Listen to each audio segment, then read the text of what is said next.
Hello everybody and welcome back to the KCM Season 2, Week 5. Starting off with Mini versus Queen. We got a heck of a lineup to get into today. So let's get it started. Game number 1. Here we go. Pulling up the lineup now. Light, JYJ, Sharp, Bisu, Mini Best, Action, Queen, Hero. Probably the best Protoss lineup we've had for quite a long time. Oh, absolutely. We've had a few like third-tier players for quite some time. Not the heaviest of hitters, only like, one or two guys trying to carry the team. But this time, all three of these guys more than capable to hang with the absolute best of them. And we haven't got any Soul Key as well. So even though Action, Queen, and Hero pretty strong Zergs, they're no Soul Key. So I imagine this is going to be a pretty three-way tug-of-war between the three squads. Maybe even arguing that JYJ is not the strongest of players right now. He's very good in TVZ, but not necessarily a heavy lifter in the other matchup versus Protoss. So this might be Protoss's time to shine and get 2 points on the board. Yeah, not that those previous weeks have been bad or anything like that. There have been plenty of great games with some of those tier 2 players, but yeah, straight up tier 1 across the board. That's what we like to see. Can't have it every day or every week, obviously, but when we do get this, it is a awesome opportunity to see what kind of form these guys are in and watch some epic battles between some of the best players on Earth. Ooh, we've got Mini starting off here. Yeah, top right. He's going for a 10 forge, dude. We've got Queen in the top left. Yeah, he's going for a 10 forge. He intends to cannon rush. Whether or not he'll be successful in doing so is another matter. I mean, this is going to be an overpull from Queen, so the cannon rush a lot less likely to succeed in these situations, so probably won't be seeing that. But he was kind of hoping for an 11 hatch out of Queen so that he could put the punish on. I mean, making a 10 forge is exceptionally early. Kind of means you're really worried about like a 5 pull, or you really want to, hard punish something like a hatchery first. But seems Queen is going to be super safe with that overpull, and this will not be punished at all. And we'll see a slightly normal game with a slight economic deficit for Mini to overcome, but he will be getting the Nexus down before the cannon. You really think he's in a deficit right here? I mean... Oh, for going for 10 forge slightly, yeah. Ever so slightly. Did he have to cancel a probe for that? Or hold back on building probes for a second? It really slows down your probe production. It's not a long time, but like a few seconds is a big deal in StarCraft, so yeah. Fair enough. Ling's heading over towards this natural. Throw down that gateway and put a probe in the wall here. Try to block that cannon. Is going to finish up, but can he actually run by? Gotta block the ramp. Block the ramp. Block the ramp. Oh, Mini. Oh, he's going to get one Ling. All right, one Ling does slip by. And this probe will end up going down. Look at this. He is going to be able to pick that off, I think. And, I mean, this is quite the game, the mini game here. Hiding the probe behind the mineral patches there. One chasing, one trying to catch as soon as he tries to leave. And he does end up losing that. But the Ling gets tracked down with 2 probes. This is a big move by Mini as well. Getting rid of that Ling in the main really does clear him up and allow him to focus on his build, not miss any gas mining or anything like that as well. He doesn't want to soldier through the headache. He just wants to pop an aspirin and get it out of the way. Lose a little bit of mining time to kill that Ling, but at least you won't have to worry about it, and I can hit all the beats in the build. Look at this play from Queen, though. These 2 slow Lings denying this scout is so critical. That's insane. That's such good control from Queen. I'm kind of surprised to see Mini a little bit outclassed in the unit control, trying to get this probe out. We'll try and send the fresh probe out now. This one should be far more successful in getting out there. It takes so much mechanics to deny a probe out on the map like this to be shut down by just 2 slow Lings, so it should get into the main base. Yeah, those Lings have such small hitboxes. It's a blessing and a curse. What? He gets that as well? That's so hard to do. I can't even describe, guys. Oh my gosh, you have to do like manual pathing the entire time, and be careful when you tell the Lings to attack, because if you the wrong beat when you click to attack, if it's in the wrong part of the animation, the Ling will kind of bug out and not actually attack. So it's really hard to chase Micro probe down, even with a teeny slightly faster movement speed of the natural lings without speed upgrade. But I mean, that's kind of insane. They was able to kill the probe like that. He has to dedicate so much attention to do so. Pretty good surround on the Zealot. Put a lot of hurt on that already. Didn't manage to get a drone kill in the natural. Did lose a little bit of mining time, shuffling those drones away. But this is really well executed from Queen. Really bare minimal investments. And is definitely going to be a bit of a juicer here and getting the maximum value out of his produce. Absolutely. I mean, shutting down the Zealots so quickly and getting rid of those 2 probes. Can't describe how difficult that is, but... Oh god, 2 Stargate. I really wanted to talk about the Ling. Even if you click at the wrong time, sometimes the Ling will bug and like a Marine just gets stuck and won't even move. And then the probe just gets away completely. And so really stellar control out of Queen. This double Stargate play. We'll see how this does against Queen, who doesn't have a lot of information here. Can't get a Overlord in right now and actually slow scout that. But could end up losing a lot of Overlords back at home once this fully comes online. We'll just have to hold our breath here and wait for Mini to send that out on the map and see what he can do. Yeah, you almost have to be like Neo from the Matrix, seeing the code of the game to get your Lings to act the way you want them to, and knowing when to actually execute the attack command to get it to attack the probe without bugging out. Very difficult to do so. Does manage to really get a big information warfare going. Forces Mini to sacrifice the Zealot into the main base. Cleaned up the Zealot really cost efficiently. We'll lose probably one of these Overlords as a result, giving Mini some compensation, but unless he does a really powerful Zealot Corsair timing and kills more of these in the future, Mini will be feeling the pressure. Scourge will also start to potentially... Oh, hey, I'm not sure if they actually saw those Zealots. Did they keep track of those Zealots? I hope he knows that there's 5 Zealots exactly going to hit him in a minute. He has got 1 Sunken and some Speed Things. Okay, now he's pulling his Speed Things back to deal with that. So he should be okay, but eventually Mini could kill a lot of these Overlords with those additional Corsair production. It's a decent trade to take right now. Full surround with all of the Lings just before +1 comes online. Yeah, getting rid of all these Zealots is really nice. Lings, Queen's playing a heck of a game right now, and as this 2 Stargate Corsair comes online, quite a few Overlords are going to go down, but what can Queen do? What can Queen do with this? Hydra Den is down, and Hydras are going to start to pop out now. He's not supply blocked, or he is very close to getting supply blocked. He should be able to pop out a few Hydras, though, just to barely keep the rest of these Overlords alive. Continuing to produce Stargate off these 2 Stargates. He's going to spend a lot of gas on this, and his tech is going to be quite slow, so we'll see if Queen's able to take advantage of that. That +1 from Zealots finished up just in the nick of time. Like, literally the last 2 Zealots were dying as the +1 was coming online. Really well timed from Queen. He's definitely dialed into the game fundamentally right now. Trying to box in these Corsairs. He's going to flock a Scourge to try and intercept them. Can he find good connections? Well, a couple of those Corsairs are going down. Pretty good from Queen so far. Meaning a lot of trouble. He has to get back to safety. Still some Scourge connections. Splitting on 2 of those Corsairs. So 2 of them on 1 hit now from those Scourge. Has to run to the safety of the cannons. We'll have to get 1 more Corsair out at least to easily start gunning down these Scourge.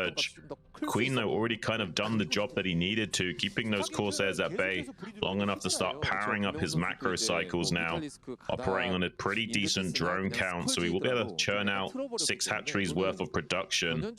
Hasn't been mining that 3rd gas for so long, so won't necessarily be making lots of Mutalisks yet. Might just be a 6 hatch Hydra production for at least the time being. Right now, Zerg player could put on a lot of pressure to Mini. He doesn't have that Storm and won't have it for quite some time, so as these Hydras pop out, there is the possibility of him just going across the map, forcing a lot of cannons back at home. Mini right now coming in to just poke, but you can see he's got very few Zealots. As soon as the full production gets online here for Queen, he could come across this map. Now, that would open him up to counterattacks with the Corsairs, killing off a bunch of Overlords. So he's going to have to leave something back at home. I guess he'll leave most of these Scourge back here and go and put the pressure on. Actually, he's mostly focusing on drones. Seems like he really wants to get to like that 45-50 number before doing any sort of pressure. Kind of missing an opportunity to force Mini into a difficult spot. Yeah, it seems like it. Although Queen's also hedged his bets with his third gas. Like, he wasn't mining his third gas despite taking it. I think he was hoping for more Scourge connections on those Corsairs and identified, hang on a minute, I can't really go Mutalisks right now. You've got 2 Stargates over production. Wouldn't be super smart. Maybe I need to take this opportunity now as a grace period, squeeze out some extra drones to optimize, knowing that there'll be slightly less tech timing for Mini here because he invested in so many Corsairs and Stargates early. The tech timing of those Dragoons and Templars will be a little bit behind schedule. Allow him to squeeze out another round of drones before going into that 6-hatch Hydra production, and now we will see Queen come out onto the map with an explosive size of these Hydras to really try and put the hurt on. Well, for now, both armies kind of missing each other. Seems like Queen spots that and is going to head south with this big round of Hydras. Definitely can take on that pinner force of Zealots. Though I'm not sure if he can break this high ground with all of the High Templars up there. The Natural's looking kind of dicey, though. Will he be able to defend himself at the Natural? Oh, getting some connections with a few of these Scourge, although they were quite stacked up. He's actually going to dive on the high ground, coming in from behind. Going to jump on top of some of these Templar, and it doesn't seem like Mini's fully picked up on that. Finally notices the Hydras back here and throws down one Storm. Queen gets rid of most of the High Templar and now going to push up onto this high ground just as the cannons are finishing here. He's going to jump right on top of that Templar. Gets the Templar. Can he get the cannons? Doesn't look like it. With this many Zealots, they're going to be able to bully them back. And this is the problem with going across the map against 2 Stargate Corsair. As you're doing that, the Corsairs can get in and actually kill a lot of Overlords. A lot of Overlords are going down here in the Natural, and there's not enough Hydras. There's just enough Zealots to push those back. He's going to get a lot of kills. It's lucky that Queen overmade Overlord, so he's not actually technically supply blocked yet, although he's about to be. More and more Overlords will fall when he eventually does get supply blocked, despite a larger number of those Overlords being made in preparation for something like this occurring. But it doesn't matter. Mini still manages to find enough damage to put that supply block on. Now Queen desperate to get some counter damage on at the third base yet again. Some pretty blankets of Storm on that ramp, though. It's a very tight choke to attack up into for Queen. Mini's doing a great job of trying to bat back this attack right now. Has plenty of Zealots on the high ground to force that away. Now Corsairs going back to town and killing these Overlords in the sky. He's attempting another supply block here. Will be able to achieve that. So right now Queen currently struggling to produce units. The only reason he can produce units right now is because he was losing some Hydras there. Finally some more Overlords are popping out, but this is precious minerals and lava that have been dedicated to replacing a herd of Overlords that, you know, can't even migrate to safety right now. There is no safety here. Like it seems like Mini's like Sandor Clegane from Game of Thrones right now. It seems to be slightly more dialed into reality. And Queen, kind of like Brienne of Tarth, not really quite being aware of the full situation of the danger he's potentially in, but still some chance here for Queen to come in here and try and bowl over this third base. But I don't know how he's going to be successful in doing so, because Mini's got quite a lot of Storms and Dragoons waiting. So Queen's going to attempt to drive a wedge between this rally point and this third to prevent reinforcements and utilize a small pocket of Hydras and a Lurker to shut down mining and try and get a tactical snipe on this Nexus right here, right now. Going for that snipe on the Nexus. The Lurker is going to help out a ton dealing with these Zealots, and now the Hydras can stand out of range. A few more Hydras are going to make their way up here. DT is out. I don't see an Overlord with this army. Maybe the DT can save the day. Coming up and starting to kill some of these Hydras. This is a big move here. Very important move from Mini. Send the DT! Oh my gosh, he doesn't send the DT forward, and the Nexus dies. He's trying to come out of his Natural right now, but he's losing Templar as he's doing so. Dragoons are falling as well, and with that Nexus going down, this is still anybody's game. If Mini had been able to hold on to all of that, we don't have a fourth base here for Queen, and no transition either, so he would have been nearly out of it. I was a bit worried for Queen there. He was kind of panicking, running up Lurkers onto the high ground like that. You really, it's usually not advisable, especially against cannons. Usually you want to leave the Lurkers on the low ground, on the left-hand side there when you ran those up. Leave them on the low ground, so when the Zealots come forward to block at the ramp, they can get hit by all of the spines. Running up onto the high ground, lurkers just get massacred by cannons. Yeah, Queen felt pretty all in for a moment there. He kind of like had to do something to get some compensation for how many overlords have been falling from the sky, and he managed to do that just by the skin of his teeth, sneaking into that third base by wrapping around, first sniping those High Templars from behind, and eventually getting the tactical snipe on that Nexus after containing the rally point with those lurkers. So Queen, just barely manages to survive this phase of the game. Had he not killed that Nexus, Mini probably would have ran away with the macro. As it stands, though, Queen has a much more fighting chance in the game, though. Still got to do some heavy lifting with this Hydra Micro. Hasn't got that many more lurkers left remaining. He's got a few rounds of lurkers finishing up now. But if Mini can get his third base online, there's still a fighting chance for Mini. Queen has to do some good trades here, and there's a very tight choke to attack into, so if Mini can exploit that, Queen, though, doing a good job of splitting off his units and trying to avoid and mitigate the majority of that splash damage. There is a drop into the main base with a shuttle. I'm not sure what quite's inside that just yet. Could be Zealots or a DT or something. This is a massive attack from Queen, though, yet again driving a wedge between the rally point and the third, trying to get another snipe on that. Trying to get a win condition by just killing this third base over and over again, but the DT's in the main base getting a lot of kills there.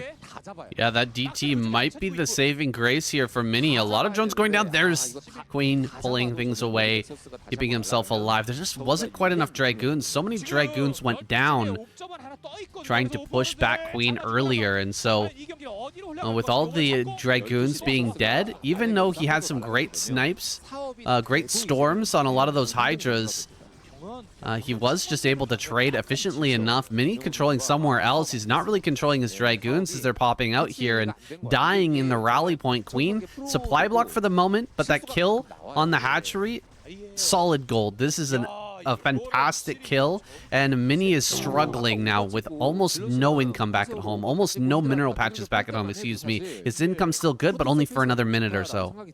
Queen's lost track of this DT in the main, like he's checking the other corners, but it's right in the very top left pixel of the screen. He is going to take that shuttle down with the Scourge, but he's running around his main base trying to find this DT. I hope he keeps like 3 or 4 Hydras in his main mineral line, because eventually Mini's going to come back in with that DT now and see if he can get some more drone kills, hoping that Queen's not paying attention. Okay, there is 3 Hydras immediately responding to that threat, so he won't lose too many more of those drones. They're very precious right now in this phase of the game. He's done a great job of knocking out this third base attempt from Mini over and over again, but needs to make sure his own economy back at home stays alive and fresh, because he did commit a lot of resources into achieving this.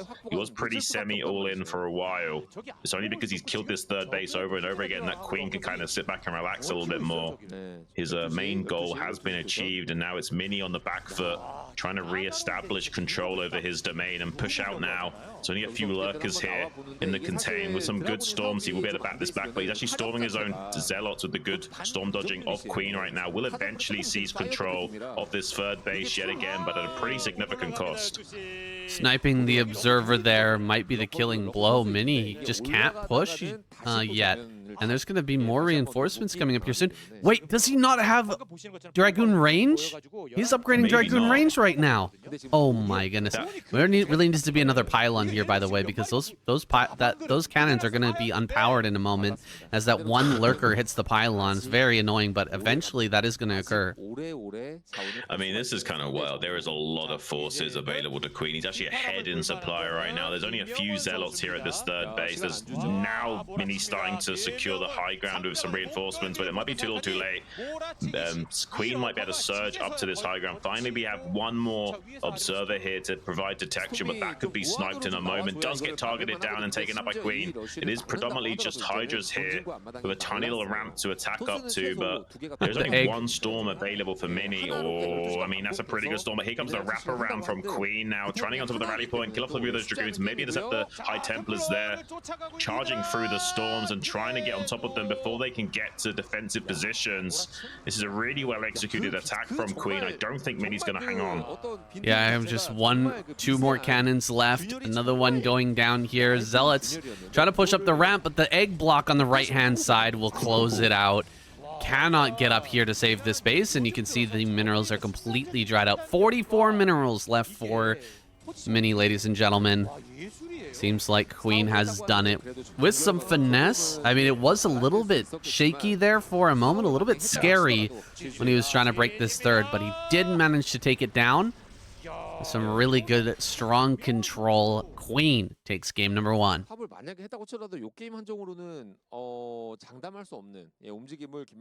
I mean, when that comes down to it, saying it's just mainly that he didn't have that singularity charge upgrade. That really cost him there. Like, if he had the Dragoon range, that might have looked a little bit different. Here we go, everybody. Game number 2. Sharp, top right. Queen, top left. This guy really seems to be on the ball today, for sure. Just from right at the beginning of the game, you could tell he was putting it all on the line. So glad to see Queen coming into his form once again.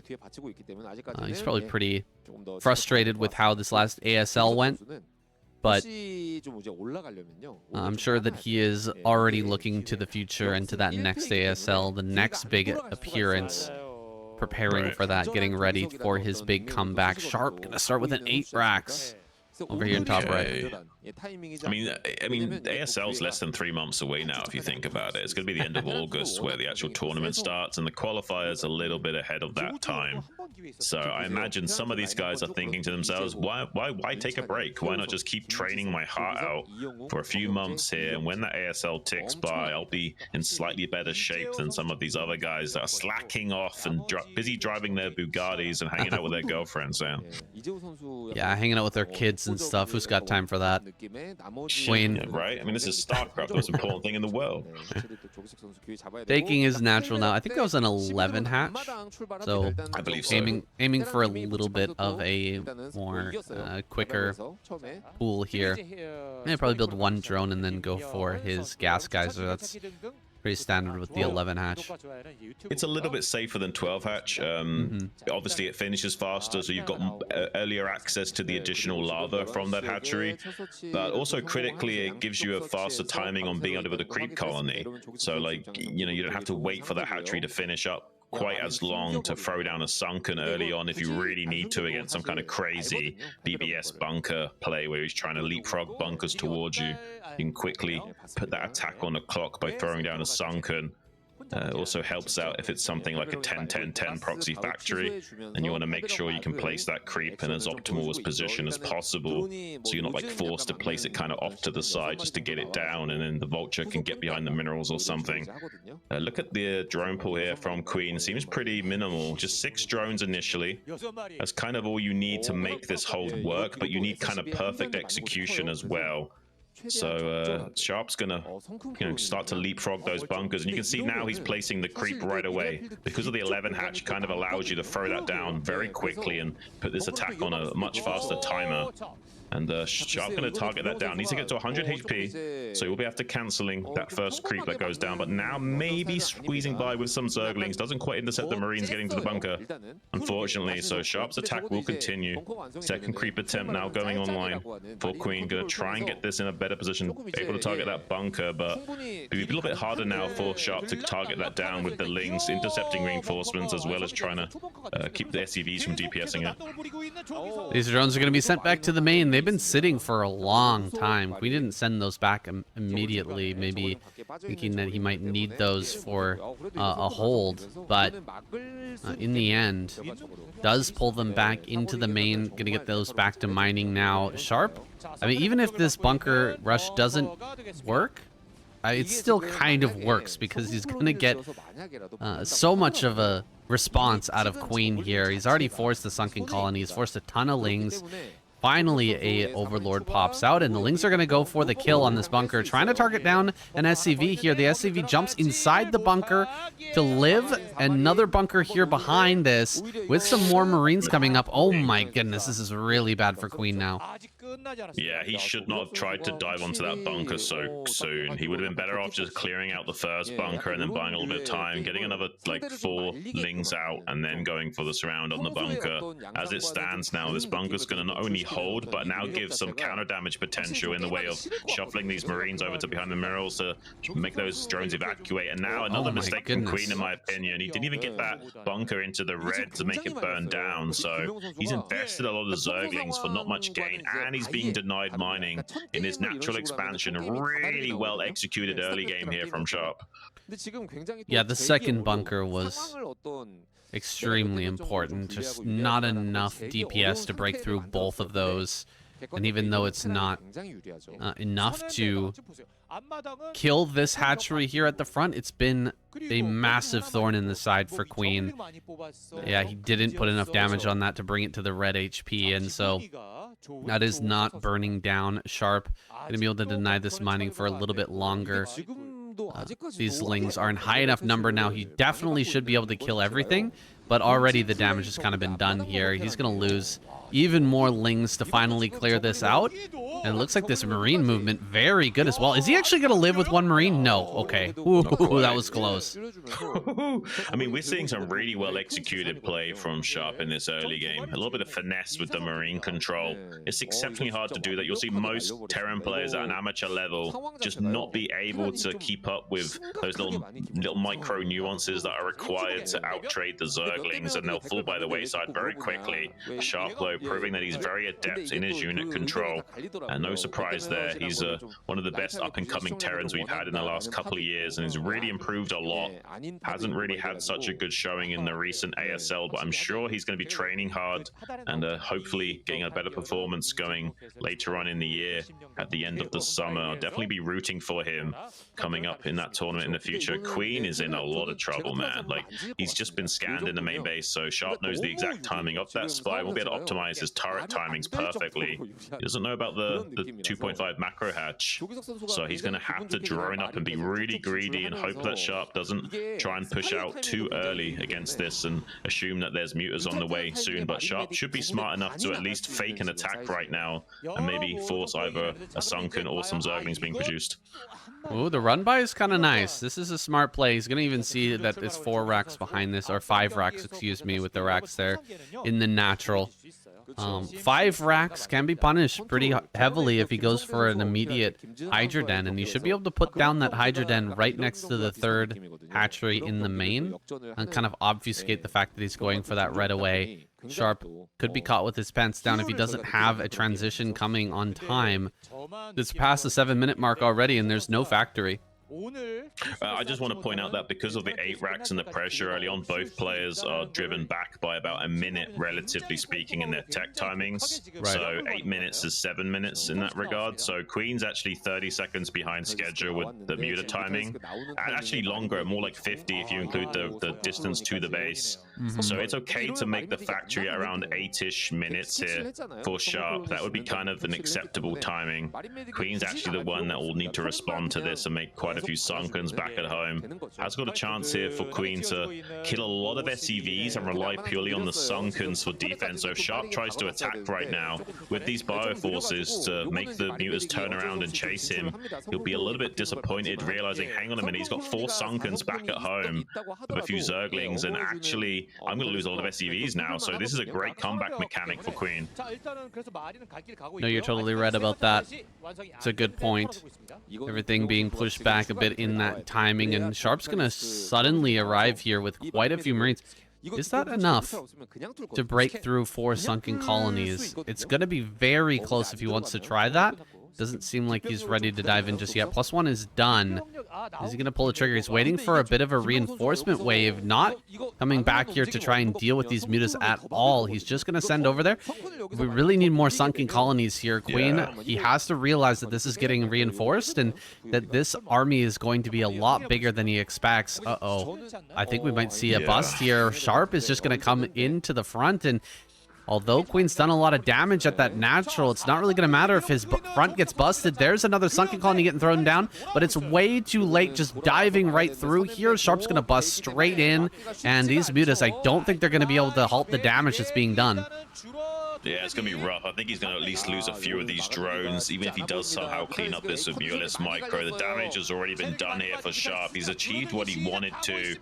I don't think Queen can actually stabilize. I'm so shocked that Queen didn't make an Evo chamber to block or a 5th Sunken at least. Like, at least one more Sunken was necessary there. It's really greedy to try and maintain just 4 Sunkens. If the Terran's not kicking you out of your natural expansion with his bio, you have to assume he's reinforcing the attack and gradually add on 1 Sunken at a time. At least 1 Sunken per minute, but maybe even 1 Sunken per 30 seconds, given the 4x production might have been safer. So yeah, I would expect 5 or 6 Sunkens from Queen at that junction if he intends to maintain the Muta harass. A little bit surprising from Queen, definitely a miscalculation. On to game number 3. Best takes the stage. Gonna be going up against Sharp. Hard to see his name there at the top right, but he is in the deep blue. Over here on Eclipse. Gonna be a tough fight for Sharp for sure. He's able to take down Best on Eclipse. That would be something else. That'd be a clapper from KCM, I imagine. Like, it'd be hard not to applaud a performance like that. Best is an absolute monster in this Protoss versus Terran matchup on any map, let alone Eclipse. And he's going to be putting a pylon right on the edge of his cliff face so that he can build the gateway on the low ground and shave off a few seconds from that Zealot rush timing, purely because this is a forced cross map. If you do want to put on the Zealot pressure, you kind of need to, you know, take as much off the top as possible and make sure your Zealot's haircut is as lined up as possible, because otherwise it'll take a little bit too long to get into the Terran's face and start putting on that pressure. We'll be seeing a gas steal attempt here from Best as well. Sharp not blocking the ramp, and we'll have to either take the gas ahead of time or he won't be able to get it at all. And it looks like he's not going to get it at all. He could cancel the SCV and build it at 10, but it's not optimal for Terran to do so. Usually they're going to have to be relegated to allowing the Protoss to just take that gas and go for a more bunker expand orientated play style. There is some other cheesy stuff you can do as Terran, like make a second barracks out on the map and do a delayed 2-racks timing to kind of trick the Protoss player, but I imagine Sharp will just play a bunker expand variant here. We're going to see Best with that gas steal open up with Nexus first afterwards. This really shuts down any possibility of a fast Vulture getting in and dealing any sort of damage. And any sort of Marines, they can be dealt with pretty handily by, for instance, a cannon here, if that's what he wants to go for. Gateway plus Forge works very well against any sort of Marine SCV bunker attack at the early game, and he's just checking, making sure that that's not coming here from Sharp. Getting away with just one single gateway and going directly into tech, that's going to give him a very good advantage. Yeah, I guess with the gasless fast expand, it's not that huge, but it feels pretty big to me that he's able to get this done. Well, I mean, it used to be that Protoss players were playing exceptionally safe. They were getting, you know, a second gateway before core even, so it was 2 Zealots into 2 Dragoons with probe cutting as well to make sure they got those timings out to be as ultra safe as possible. Even a pylon in the natural sometimes, so they can put a shield battery down there in case of the need arises. Now it seems Terran's response is, instead to go for something crazy like pulling the boys, they come in with just a couple of Marines and an SCV like this to force the probes to stop mining for a few precious seconds and try and make up the deficit as much as they can by pressuring the natural. Even with this Zealot online, he can maybe get a probe kill here. Oh, 1 probe kill. Can he get a second? Not quite. Just the 1. Gonna be enough here for Sharp, I suppose, as the probes get back to mining. That CC is going to be finishing up here soon. The 2 lost Marines, that does hurt though. 2 Marines going down this early. We're going to have to keep producing Marines here to make sure he's got enough for the bunker and any sort of follow-up attack that comes. He also had to pull some SCVs off the line to help kill that assimilator and get that gas online here. He's actually going to take his second gas very quickly as well. So kind of an interesting follow-up here from from Sharp. I wonder what this is going to be here with that second gas coming up so early. Yeah, I mean, it is kind of interesting. It makes me wonder if is he going to make like a lot of tanks early on with this, or is he going to do something crazy with like a really fast starport and drop play? But I imagine this actually might be for tanks. Like, I have a feeling he's going to make really fast 2 factory and then really fast 2 machine shops and then a lot of tanks. That kind of Mihu-esque style.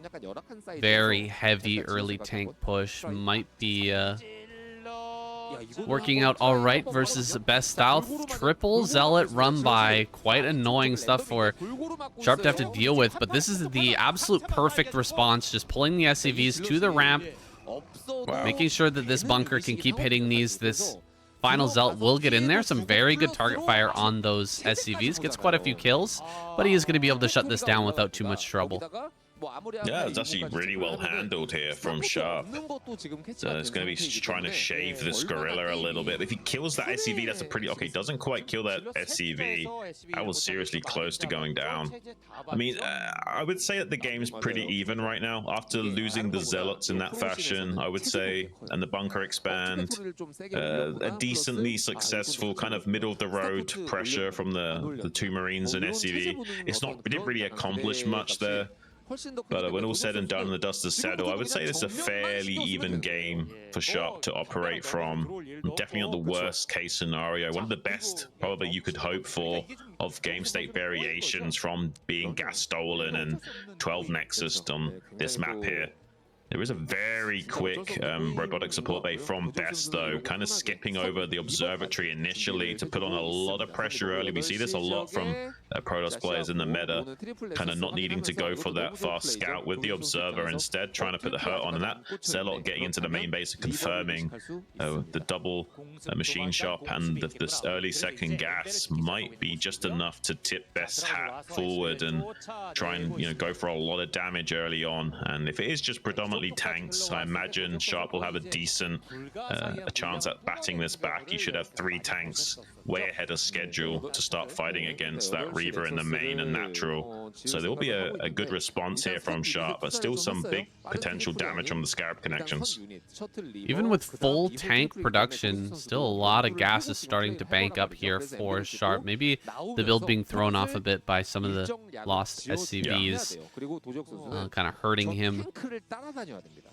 I mean, you don't need this much gas, really, for anything as Sharp. You might even want to pull off of gas here, at least on one of these refineries. But moving out right now with the tanks, that's actually going to force Best to kind of play a little bit more defensively. He doesn't have a lot to deal with this, as he's gone for such a fast third Nexus. That Reaver is going to be super important for this defense, and that's going to give Sharp a little bit of leeway here. He doesn't have to defend this Reaver just yet, and he's going to have time to get set up and have these turrets up and running and have tanks in all the right positions with mines and all that good stuff before the Reaver actually arrives. Wait a minute, not much here in the main base. Maybe there's still a bit of an opening here for Best.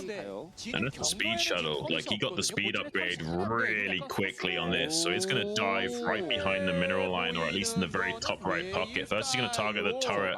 That's really important to kill. We're going to do preemptively repair that, so it takes 3 Scarabs instead of just 2 to knock that out. Buying himself a little bit of precious time for his units to shuffle up in position to start fighting against his Reaver. Now drops in the very top right pocket, and now behind the minerals potentially. But with the tanks rolling by, it'll be very difficult to get this shuttle into a good position to do further damage. A couple of Marines putting that shuttle on a clock as well, so it can't just kind of float around and wait for an opportunity to strike. Has to retreat that back, and Sharp doing a good job of trying to intercept the probes coming to the third base as well. Slowing down the probe transfer is a pretty big deal. Even by 30 seconds or so is more than enough to start to cripple the economy of the Protoss players. It's a very modestly timed third base from Best when all said and done. Took him a long time to get the probes over there safely. A third base timing now coming from Sharp, so I think this is going to be a real game on our hands, and I think that Sharp is pretty even in terms of the curve of the game. Sharp hit a giant supply supply block there as he was defending. He's been stuck on 84 for quite a long time, and decides to throw down a CC. I'm not sure if that's what he intended to do. Oh my gosh, these two Reavers walking up to the front. Okay, he does react there, keeps all of the tanks alive. Gonna siege up now. Loses the bunker, but he won't lose any tanks here. That's the most important thing. That was a little bit scary for a moment. Just walking up with Reavers like that, ominously walking towards those tanks. Nearly gets a big connection there and throws a wrench into the plan of whatever Sharp plans to do to follow this up. Looks like he's going to have a big spread of tanks and just take that third. Not sure if that was the initial plan, but I think that's the plan going forward. That's plan B at least. Yeah, it's probably an adjustment based on the game state. You kind of have to do that as Terran. Back in the day, they used to just, turtle up and go to 3-3 and max out on 2 to 3 bases. But these days, you kind of have to really know the behavior tree to follow to min-max and optimize at every junction, because so many craziness can happen, and you can't just play a cookie cutter style every single time and expect to come out on top. You'll be metagames to the Protoss players' heart's content. You have to be ready to respond to threats, to shut down greed and what have you, and it seems like Sharp is attempting to do that. He's now got about 12 tanks, so he's going to start pushing out soon and secure this terrain between his rally point and his natural third. There is a decent count of Dragoons here, as well as this shuttle to try and slow this down with the Reaver support. He's going to pounce on this Terran force if it does overextend, so he's going to have to very slowly, tentatively leapfrog these tanks out onto the map and shut this Protoss force down very carefully. Ooh, he's a little bit out of range of some of the back tanks here. Best able to take a fight with only about half the tanks able to fire, and that's exactly what he wanted. Does manage to pick down a couple of tanks, slowly lowering the overall firepower here from Sharp. Unfortunately, going to walk through some fire as he tries to retreat, losing a couple of Dragoons, but back at home, gearing up to break this third. It's going to be very tough to hold on to this now, and Best is already taking his fourth. Down here in the bottom right-hand corner is looking quite strong with that 30 supply advantage. Big rounds of Zealots are coming out here, and for sure we're going to see a big bust. Yeah, there's a second Robo as well. This is the style we'd love to see from Best. Absolutely. And notice how he's only got like less than one control group of Dragoons right now, and he's already flooding Zealots. He identified, hang on a minute, that's predominantly tank Goliath right now.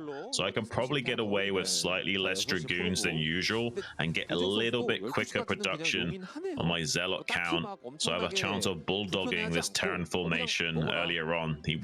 Sharp will start to pump out a lot of vultures now, but he's going to have to be careful with his vulture raiding parties, because if he commits too many vultures out onto the map to cause harassment and a few of those get sniped, he won't have enough to screen against these Zealots. He's going to maybe shark around with 1 or 2 of these shuttles and look for opportunities to dive them onto tanks, but eventually he's going to have so many speed shuttles that he's going to have enough forces to just potentially bowl over the formations of Sharp. And Best is, pun intended, the best in the business at killing seemingly unbreakable Terran entrenched positions, utilizing the control of those speed shuttles, bombing on top of tanks, and getting his Zealots and Dragoons into optimal positions to somehow break off the limbs of the Terran player and beat him to death with them.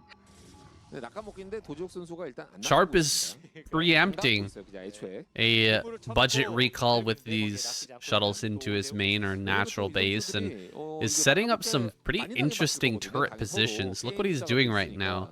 He's got those turrets at the natural. It looks like only 2 turrets, but then as soon as you fly past the CC, there's another 2 turrets that are going to catch the shuttles heading into the main base. So this is some sneaky play, specifically set up to shut down one of those budget recall plays, one of those mass shuttle drops that might be flying in through that bottom side, and this could work out quite well for him, although Best is moving around the top side now, maybe looking to send those shuttles into the third base instead. There's some very stacked tanks at that location, and there are storms available now. Yeah, Sharp is anticipating those kinds of plays. That's why we've got that many tanks at the third, as well as more and more turrets coming online there. He's now finally getting this star put on belatedly. He's really focused on this Mihu-esque style.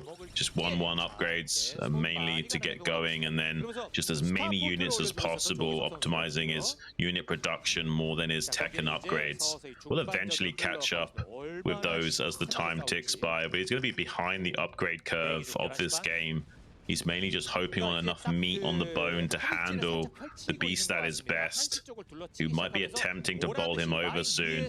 But it seems like Best has identified just how much units that Sharp has, so instead he's trying to out-expand him. He's got 5 bases, trying to take maybe a 6th in the bottom right. I mean, the 6th should be shut down by Sharp with the Vulture counterattacks, but it does seem like Best is going to get away with 5. And now Best, all he has to do is stop a 4th base being taken from the Terran, and this is a favorable game position. It's gonna get down there to the bottom right, start to clear out those mines. Pure Vulture coming down here to try and deal with this. Gonna get rid of the probe, but this is what you're talking about, Shun. Maybe if there's enough Vultures out of position, Zealot can overwhelm those tank spots, those tank positions. A lot of Dragoons go down here. Wow, that was a great trade with the Vultures. Yeah. That's one thing that Sharp is well known for, his ability to control and his ability to get those mines down right on top and in front of the units. Make sure those connections occur. Oh my goodness. All right. Everything is looking great here for Best now. Fully maxed out. Huge army. Tons of shuttles here. I don't even know. How many shuttles is that? Is that 10 shuttles? 7. That's 7 on screen at least. I mean, I don't know how many more there are elsewhere on the map, but he's at least got 7 with his main battle force ready to dive on top of these positions. But he's not going to pull the trigger on that until Sharp moves out of position. He's waiting for Sharp to try and take a 4th base or something first.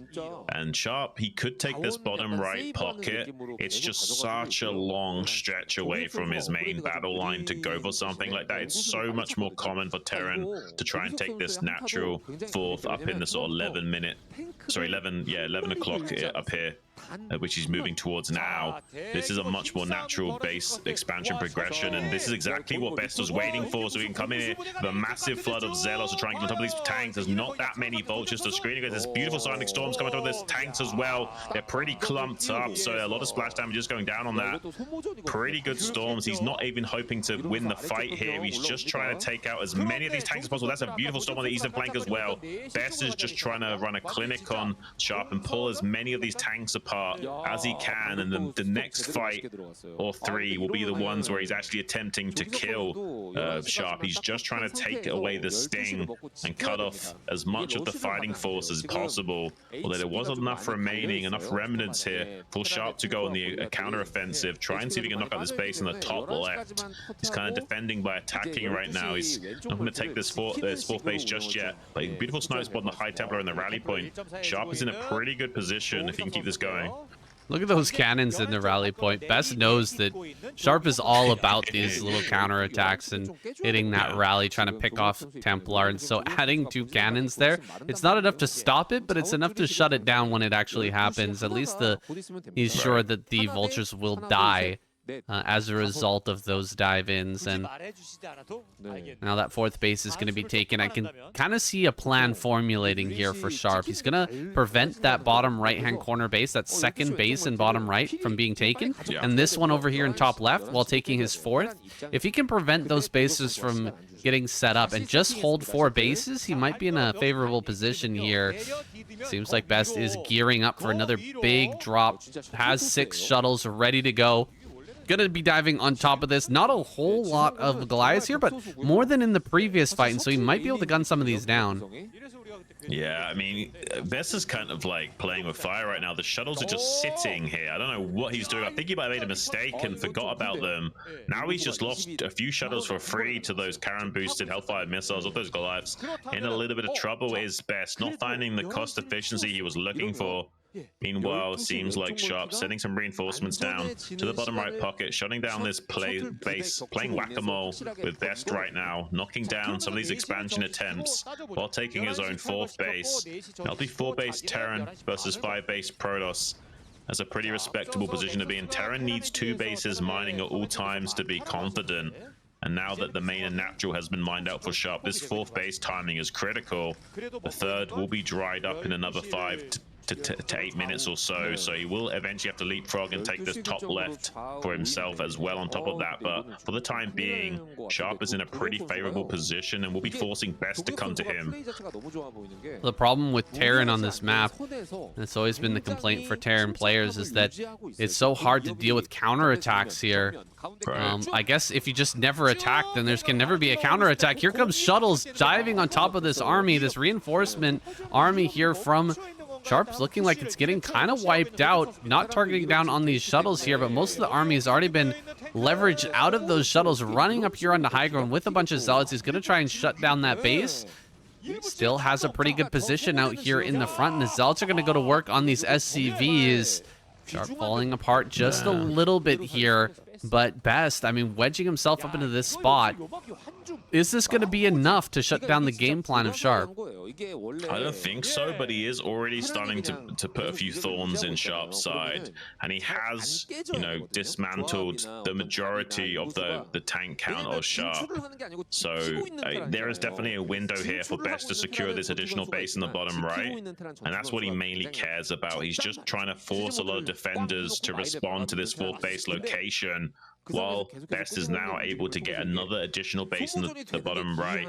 I mean, Terran can secure this top left base, but I mean, that's only one additional base despite the 2 gases. Very difficult for Terran to spend that extra gas. He mainly will need minerals for the time being. He'll actually have a hard time spending that gas going forward. And obviously you need to make a lot of vultures as well as tanks, so there's not really much options here for Sharp to utilize that money besides science vessels. And Best is going to be comfortable knowing that he's got both of these bases in the bottom right and a lot more counter attack potential. With all these units committed to the top left of the map, it leaves these other lanes wide open later on. Well, if Sharp can get this top left base, then that kind of splits the map in half. Not exactly, but it's about the same amount of resources in total. If he can just take this base, he actually manages to save that siege tank with a pretty clutch D-Matrix there. Keeping Best back for the time being and slowly pushing into that base location. He never really needs to attack if he just holds that location and waits for his 3-3. It's going to be really tough for Best to deny this, and he really does need to get in there, so he may end up throwing, you know, huge amounts of army at that location, and as long as Sharp holds on to that, that could be a win condition for him. Yeah, Sharp's playing like a chess master right now, shuffling around his defenders and remaining fluid on the board as needed to make sure the rest of these lanes are taken care of and not allowing Best to encroach in any of these positions for free. A little bit of SimCity issue here from Best with some units trapped in the main base. I want to eventually kill one of those gateways and replace it to free that up. Probably too busy trying to dismantle these tank lines, unloading Zealots and Templars, trying to break through the lines of defenses here. But beautiful D-Matrix is coming out from Sharp, utilizing that gas well, and putting a little bit of pressure onto Best now. If he keeps this into a frontal engagement with the tanks and vultures just fighting a head-on battle against the Dragoons and Zealots in these tight little corridors, eventually this will become more and more Sharp favor. As long as he can keep his tank spread as he's pushing and shutting out Best from delaying this base for too much longer, Sharp's in a pretty okay spot. Best will have to remain the aggressor in this game now that he's lost control over this top left. Yeah, he's gonna have to find some way in. Maybe he could transition into carrier or something. I wonder if that time has passed. Sharp is starting to push down into the center left, and Best needs to stop that. He cannot allow the space to go down. If Sharp gets the top left and this base goes down, it's just a straight up win for Sharp. So instead, maybe going for a counterattack, just coming straight across the map. Can he get in here and shut down some of these bases, shut down the rally point of Sharp? That's still a lot of tanks on Sharp's side of the map, and the upgrades are really starting to kick in here now. Big storms going to be thrown down. Some good storms here on the left-hand side. No storms for the right-hand side, but lots of Zealots to jump on top of those tanks. Army's getting pulled back for Sharp. Most of it anyway. A big contingent of this army is being left on the center left, trying to deal with that extra base. A lot of tanks coming down here, just chunking through all of these Dragoons. That EMP comes out, hits a lot of this stuff here, and he will be able to just chunk through the remainder of the Archons. Best, his push is shut down, and Sharp is still moving in on that base in center left. I mean, Sharp is playing out of his mind right now, and the fact that he's shutting down at least the mining up here in the top left is a really big ordeal for Best to have to overcome. More and more D-Matrix on these periphery tanks, making it an absolute nightmare for Best to chunk through all of this. It will buy him valuable seconds to get more and more army into better positions to attack up here on this natural 4 for Best, and suddenly the Terran could run away with this game. Best in trouble. He's not actually trading so well. The supplies seem to indicate a better position for Best than it actually appears, but you should never go off just supplies alone. You have to analyze what's actually happening in the game, and currently Sharp is in a very commanding position. It's going to be hard for Best to attack up into here. He could go for a counter attack and try and come down between the lane between the 3rd and the 4th yet again. He's thinking about a counter attack now. Usually in PvT, it's pretty fundamental to avoid head-on excursions with the Terran and try and go for those circumnavigations and counterattacks all the time, just because the Terran trades better, generally speaking, in head-on fights. And Best, though, he's running out of options, and now that he's not lost his base here at the natural 4th before mining it out, Sharp can just sit back and play complete defense now. Take this top left base, squeeze out Best from taking that natural 4th again, and will slowly but surely grind Best down in this game. Yeah, Best is on the ropes. He does not have any sort of transition. Now that these late game upgrades have come in to effect, Sharp just sitting back and relaxing at the time for the time being. He's not panicking or doing anything aggressive in this game. He knows it's Eclipse, and he's playing to the map. I think that's the big lesson here, is not playing how Terran players often fail here by doing some sort of 2-base or 3-base push and really trying to deal some damage to the Protoss player, getting counterattacked and just claiming the map's OP or the map is unbalanced. He's just playing to the map here, moving towards the top left, constantly, slowly but surely, cutting off this top right and playing a very tactical game. A lot of shuttles being brought over here to the top left, but this is a really well locked down position.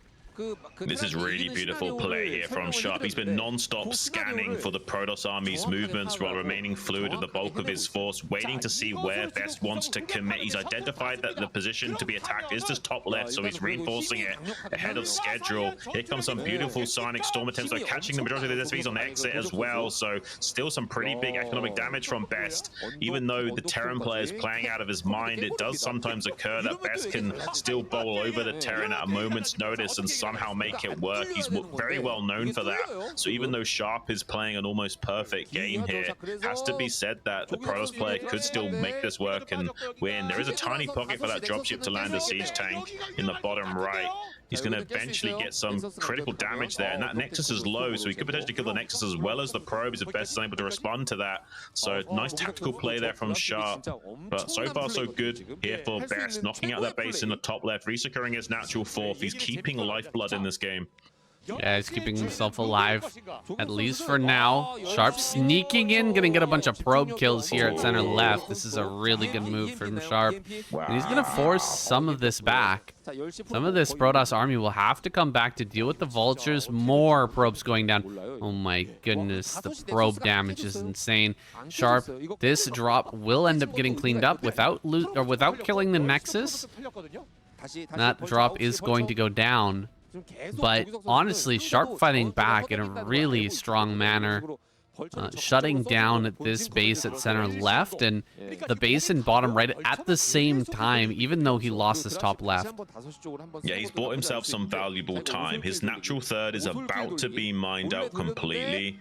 He now has to think forward again to taking either this base in the top left or knocking out this base in the bottom right. He hasn't got any other options. He has to either expand himself now or go hyper aggressive and try and knock out this base in the bottom right. He has to kill this Nexus down here. He's going to be on one base of mining for a little bit of time, and he knows that the Protoss will be on 3 soon once he gets his probe saturation back up. But there is a little bit of breathing room after killing those probes to make this work, so he's going to attempt to snipe this Nexus in the bottom right. That's why Best is collapsing so quickly on this position now. It's a shame that Sharp isn't also trying to launch an attack on the natural 4th while this is going on. He would have killed probes for free, as well as having a chance to take this top left base. There is a CC floating over there gradually. Will take some time to actually get there.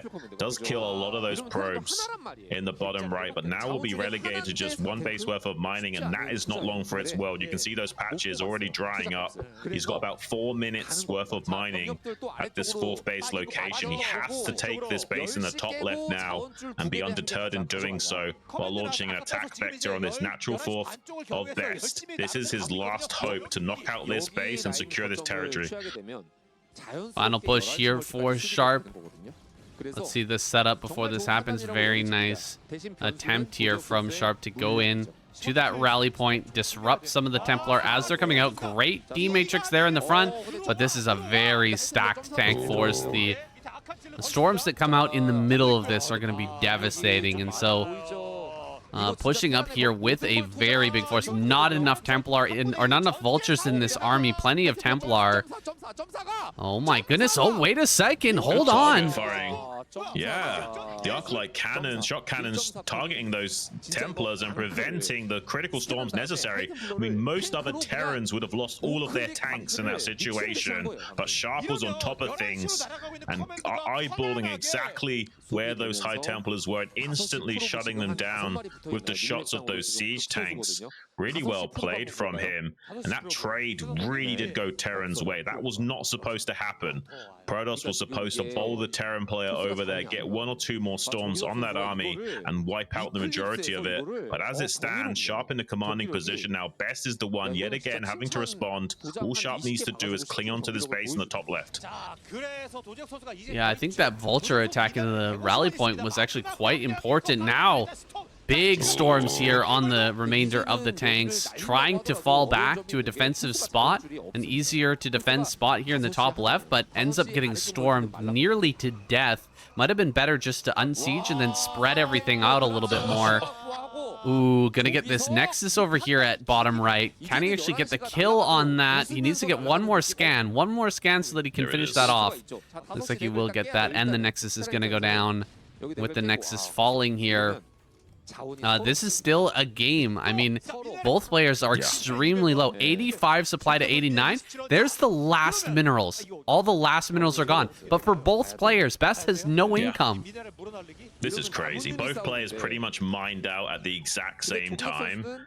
And what units you see on the board is what you get. There will not be that much more production. Maybe a high Templar here or there, but Best can't really afford to do that. He needs to maintain these 400 minerals to build this next Nexus. He might make 1 more high Templar and that's it until he starts building this Nexus. There it is there at the natural 4th. This is insanity. If Best can stop Sharp from expanding to the top left or the bottom right pocket, he will eventually get a technical victory, but very slowly but surely. Both players currently even on supply, and I'm not sure how much army supply there is. I imagine there's slightly more SCVs than probes actually right now, with all the craziness that's been occurring in the bottom right and that natural 4th of Best. So seems like there'll be slightly more army supply for Best, despite there being the similar numbers in the top right now. Sharp, though, just needs to play defense in this top left pocket yet again. Sharp will be in a very commanding position if he can get this set up and mining ahead of schedule, because it's taking a long time for this Nexus to finish up for Best, whereas Sharp will now already be mining in the top left. Shame there aren't any more science vessels at this point. Those science vessels are so good in situations like this. Seems like they were all lost during some of those earlier fights. Here comes the big drop now, diving in on top of this. Great target fire there on one of those shuttles, but the storms get off. Big storms on a lot of these tanks. Not much follow-up, though. was not able to get the finisher on a lot of those tanks. Many of them are going to be able to get repaired back up, and Sharp maintains this base. He's going to get this mining up and running, and crazy. I mean, he lives. Storms are best friend right now, but they're just not quite enough to break this position, and maybe not enough to keep this base alive either. This is wild, Sam, because I don't think Best can afford to get this base in the bottom right as well. So this is one base Terran versus one base Protoss, and Sharp is ahead in supplies. It's definitely a Terran favored position. We'll kill one more additional tank with a few more of these precious High Templars trying to trade out as best as they can. But unfortunately, I think Sharp will now slowly but surely start to grind down Best on kind of a bit of a role reversal here, and eventually Sharp could either take this base in the bottom right to solidify his position, or just, you know, not ever allow Best to take it himself and attack vertically down from this top left to this natural fourth location over and over again, and force the attention here. GG coming from Best. Really well played game from Sharp. I'm so impressed that he managed to outplay Best on Eclipse of all maps. This is some championship tier play from Sharp, Sam. Wow, that was a fantastic game. Sharp absolutely deserves that win, showing us a different style, a different mindset and way of playing on that map, Eclipse. It's been a thorn in the side of Terrans everywhere for such a long time, but he seems to have an answer. Stretching up into that top left, it's easier said than done, taking those 5 bases and trying to hold back the Protoss player. What a back and forth between these two. What a fantastic game. That might be the game of the night, guys, and one of the best of 2025. Let's jump into our next one and see who Sharp will take on from this Zerg lineup coming right up. An excellent series so far. Sharp on a roll, crushing face. I never expected him to beat Best there, Shun. That's something else. Oh, really? Yeah, it is. And got a little bit of a clapper there from KCM at the end, like I suspected, if he was going to be able to take out Best in that situation. Just a testament to how far this guy has come. Like, it wasn't that long ago where he was struggling in the pro scene, about a year or two, and now look at him.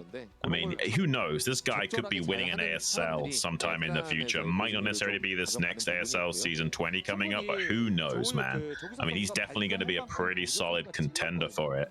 Although, now spoiling in the bottom left, a worthy contender in Hero. Haven't seen a lot of him play recently, so I'm excited to see more and more of his games. He went on an absolute tear in the other week of KCM, getting a double all kill and just smashing face. Can he do it again and potentially take out this entire Terran squad? The all kill is definitely on the table for Hero still. It's on the table for Hero, but it's also on the table for Sharp. Can you imagine an all kill from Sharp today? Would be absolutely amazing. Like, this lineup is so strong.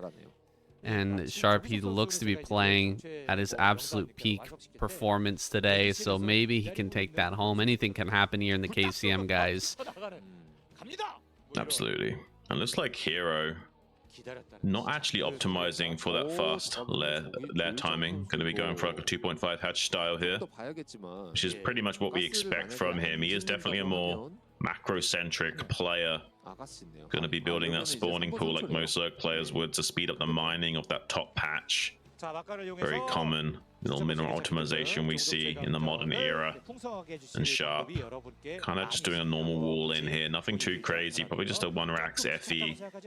And we won't be seeing anything too untoward from these two players until the mid game gets underway.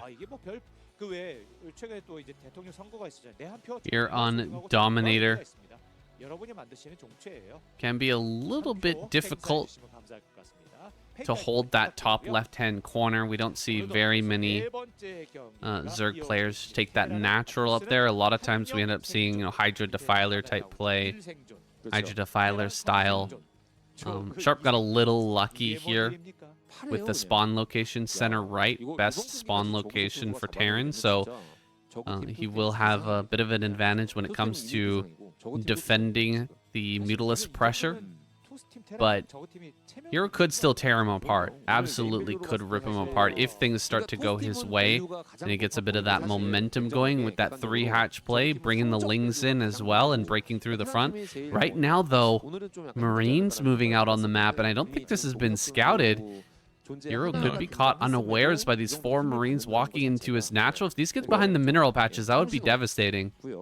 Well, his Overlord did see the lack of Marines in the wall and only one that was moving out on rally, so he should be able to figure out that there's 4 about to hit him.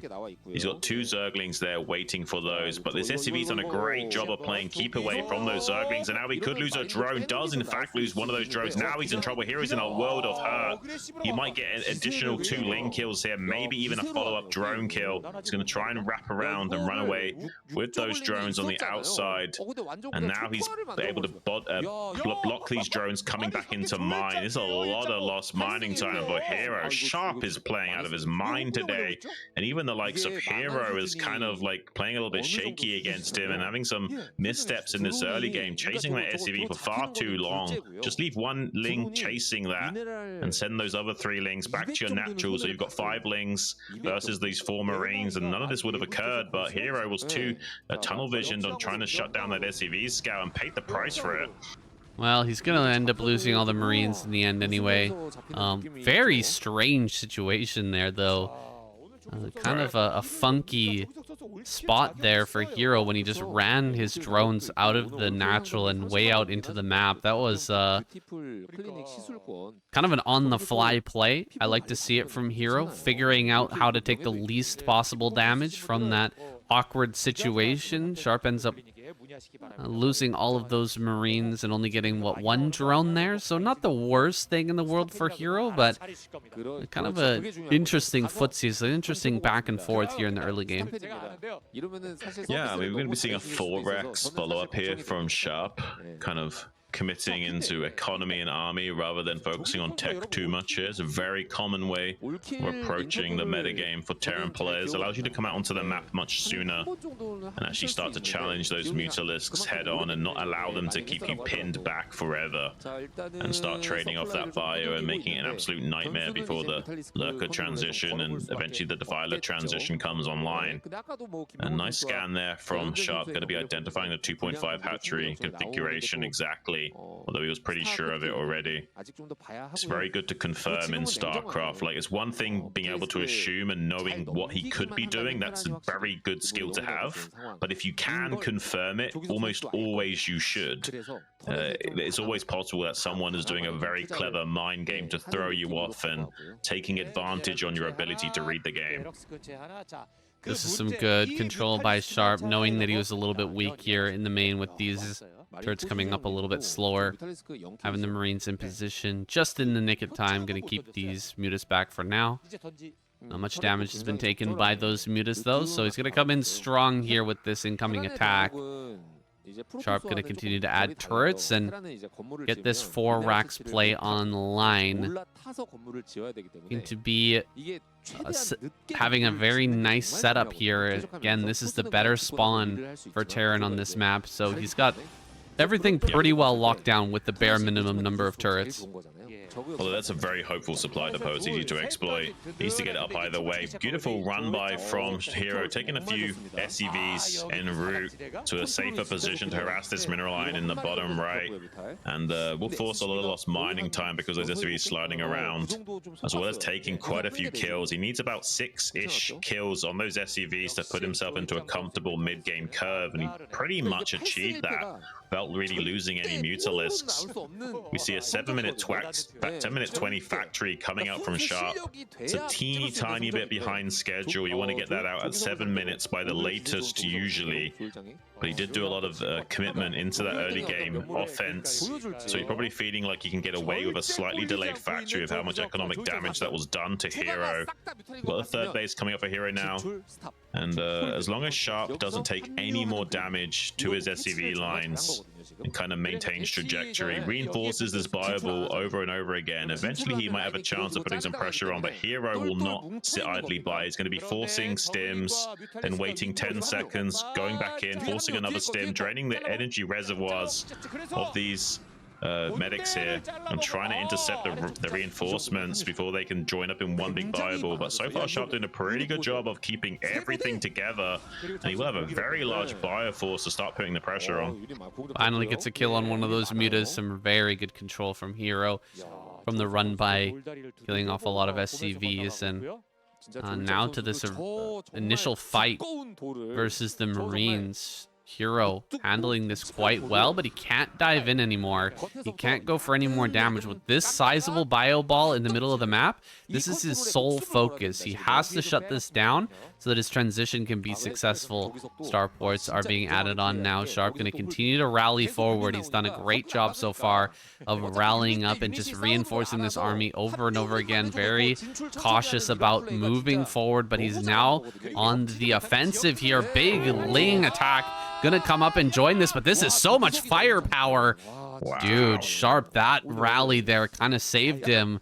Having that little extra oomph in that army, managing to push that back. These fights can go so one-sided so quickly in Terran versus Zerg, and he just barely had enough to swing that. Absolutely, Sam. I couldn't have said it better myself. It's basically two glass cannons trying to shatter each other before they themselves become shattered. But there's a lot of tempo-based gameplay where it can kind of swing back and forth like a pendulum. You never really know who's winning the game until it's all said and done. But it looks like Sharp has enough force to keep fighting, although the medics aren't going to be body blocking anymore, so these Lings might help out a lot on the wraparound. Don't quite get the surface area needed. This isn't StarCraft 2 where the Lings automatically surround, so if they're not getting a good concave on those Marines, they can still fight very well against them. Lurkers are about to hatch, but now there's a bit of a clock. He needs to clear up this bioforce efficiently. He will be able to do so. Sharp just barely not having enough juice in the tank to go all the way here, and he will also clean up these medics. Suddenly, Sharp is going to be the one on the defensive, as there's not going to be that much forces to stop these lurkers getting into a tactical position. He could go for a contain here. You can see Sharp leapfrogging a bunker out onto this high ground. He knows just how strong a contain would be for Hero, especially with a Defiler in production right now, with Consume probably on the way. So this is going to be a little bit of a nightmare for Sharp if he can't maintain control of that high ground and prevent that contain. Seems like Hero's not going to go for that. Okay, Defiler Mound's a little bit behind schedule, so he might be able to get away with this fact. I think that damage to the natural economy of Hero early on is paying dividends right now for Sharp because of how late the tech timings are going to be with that Defiler Mound. That was a scary moment there for Hero. As the Marines are jumping on top of the eggs, it can go extremely bad extremely quickly. Those lurkers pop out, and then the Marines just target them down. Everything dies, and suddenly you lose the game. And so Hero just barely managed to hold that back and prevent that outcome. Sharp getting a little bit over-eager, trying to make that happen and end this game as soon as possible. Now wrapping around the top side, though, with this next army. He's got so much production. He's fully remade that big bioforce, and he's making his way around the top side with some vessels now as well. Looking to find a way in here. Is he going to be able to find some space that's not covered by lurkers? He's found one location where there's only a couple of lurkers in defense, and he's found one lurker here that's just slightly out of range, and so he gets that kill with only one single Marine loss. Ooh, gonna lose a couple of medics here. Okay, just the one medic ends up going down. Medics always messing around, screwing up their orders, walking in the wrong direction, but luckily only one of them perishes here. Yeah. It's like they can't make their minds up sometimes, saying. Does do a good job of securing this terrain between the natural and the third with that Dark Swarm, though, does Hero. He's actually behind in the upgrade curve of the game. He had to make 2 evolution chambers simultaneously, but wasn't able to get one single evolution chamber, churning away that Carapace upgrade earlier on. So Sharp will enjoy a pretty comfortable upgrade advantage despite having a slightly later factory, although he hasn't found any critical damage. And you can see Hero got some good anti-drop defense at his main base as well, in the way of those remnants of the Mutalisks and Scourge, waiting for some kind of potential semi-all-in for Sharp, where he feels desperate and gets a few auto dropships making their way downtown into that main base. These spawn locations are favoring drops for Sharp because of the main base being orientated towards the Terran and the Zerg expansion path going away from him. So Hero well aware of that. And going to be throwing down some macro hatcheries now. Ramping up his production. We got the mineral only coming online for Sharp. He could double expand and try and get the gas as well. That would put him into a pretty defensive positioning, but would be a pretty good win condition from him. Hero hasn't had that strong of an economy to work with and is behind the upgrades in this game, so still a lot of potential for Sharp to make this work. Those are some really prime irradiates, very important irradiates going down there initially to get rid of that first defiler and start to cut down on the full number of lurkers that are available. This overall supply, or this count of science vessels, getting kind of scary. Oh, he's gonna get 2 kills on a couple of lurkers here. Great plague in return, but Sharp can back up a long way here. He is right in the face of Hero, so he's got some time. This plague is gonna hurt though. That plague definitely hurts, and the follow-up with the Hydras is going to be quite painful as well. Vessels are going to come forward here, get a couple of irradiates down. One of them does fall, but the overall vessel count still looking pretty healthy here for Sharp. I think the Hydra Defiler style is a really good choice from Hero. It also allows him to secure this mineral only without needing an additional 4th gas for quite some time. That'll be a nice win condition from Hero, just to, like, you know, kind of start to push out a little bit, take this mineral only, and then put the pressure on and start trading with Sharp, and force Sharp to control his vessels and bio exceptionally well to trade on par with the Zerg. Beautiful snipes on these vessels as well from these Hydras. There's hardly any vessels in the air right now. He has done a good job of irradiating the majority of the critical gas units off Hero, but he has fallen by the wayside with those critical gas units. The main battle line of the Terran is essentially those vessels, with the Marines kind of acting as support roles to keep them alive from being targeted down so easily. More and more plagues churning away, and Hero starts to seek out a warpath on this horizontal axis, both securing the territory of his mineral only to take that potentially, or just put on a lot of pressure. Beautiful plague on that back line of Fireball. It's just too much for Sharp to keep up with. You need such high level bio control to trade efficiently against this Hydra Divider style. Equally though, it's very difficult for the Zerg player to execute this style of play. So both players playing their absolute heart out in this game. So far, though, Hero getting the better end of the stick. Yeah, Hero making progress slowly but surely across this map and putting Sharp on the back foot. More lurkers being pulled. In fact, all the lurkers being pulled from the center left. So Hero is pretty confident here that he's got the momentum on his side and that he's not going to get attacked here for a little bit, that he is the one that's going to be putting on that aggression. Although he doesn't have a defiler with this army. You get caught one time without a defiler and this entire army can go down. Hero running back here with some of those Hydras, but he really did need a defiler with that incoming army, and he ends up losing a bunch of lurkers kind of for free there. Yeah, both of these setups are very flimsy for both players. If they make either a few small mistakes or missteps, then suddenly their armies can fall apart. Like if the science vessels are out of position, or he gets his whole clump of bio plague for free. Equally though, if the Hydras are undefended and there's no defiler in sight, all the Hydras can die for free. It's really crazy how back and forth this way of playing is. It's kind of like the SK Zerg style of play, where it's very execution orientated, and it kind of forces both players to play absolutely out of their mind. You usually see the best CVTs in the late game when both players are going for this style, because it's kind of like the Zerg variation on what the Terran is trying to achieve. Looks like Hero is happy not to even bother taking this mineral. Instead going to try and take his natural 4th gas, but we got a massive dropship play making his way into the main base potentially of the Zerg as he's taking the mineral only as well. There's a few Scourge to deal with this. Maybe catches one of these dropships for free. Tries to find the connection on that. Here comes a massive unload though. Are there enough Zerg forces to clean this up efficiently? Because right now Sharp is pushing the issue in the natural rally point, as well as this attack is ravaging the drone lines. There's also a Zerg offensive at the mineral only of the Terran. There's action going on all over the place, saying I think at least the spawning pool is going to die. Potentially more tech buildings like the Defiler Mount or Spire as well. Another beautiful plague on those bio units and vessels, but I'm not sure this is good enough. Hero is taking critical damage. Hero taking massive damage right now. This 4 drop play into the main, coming in absolutely clutch.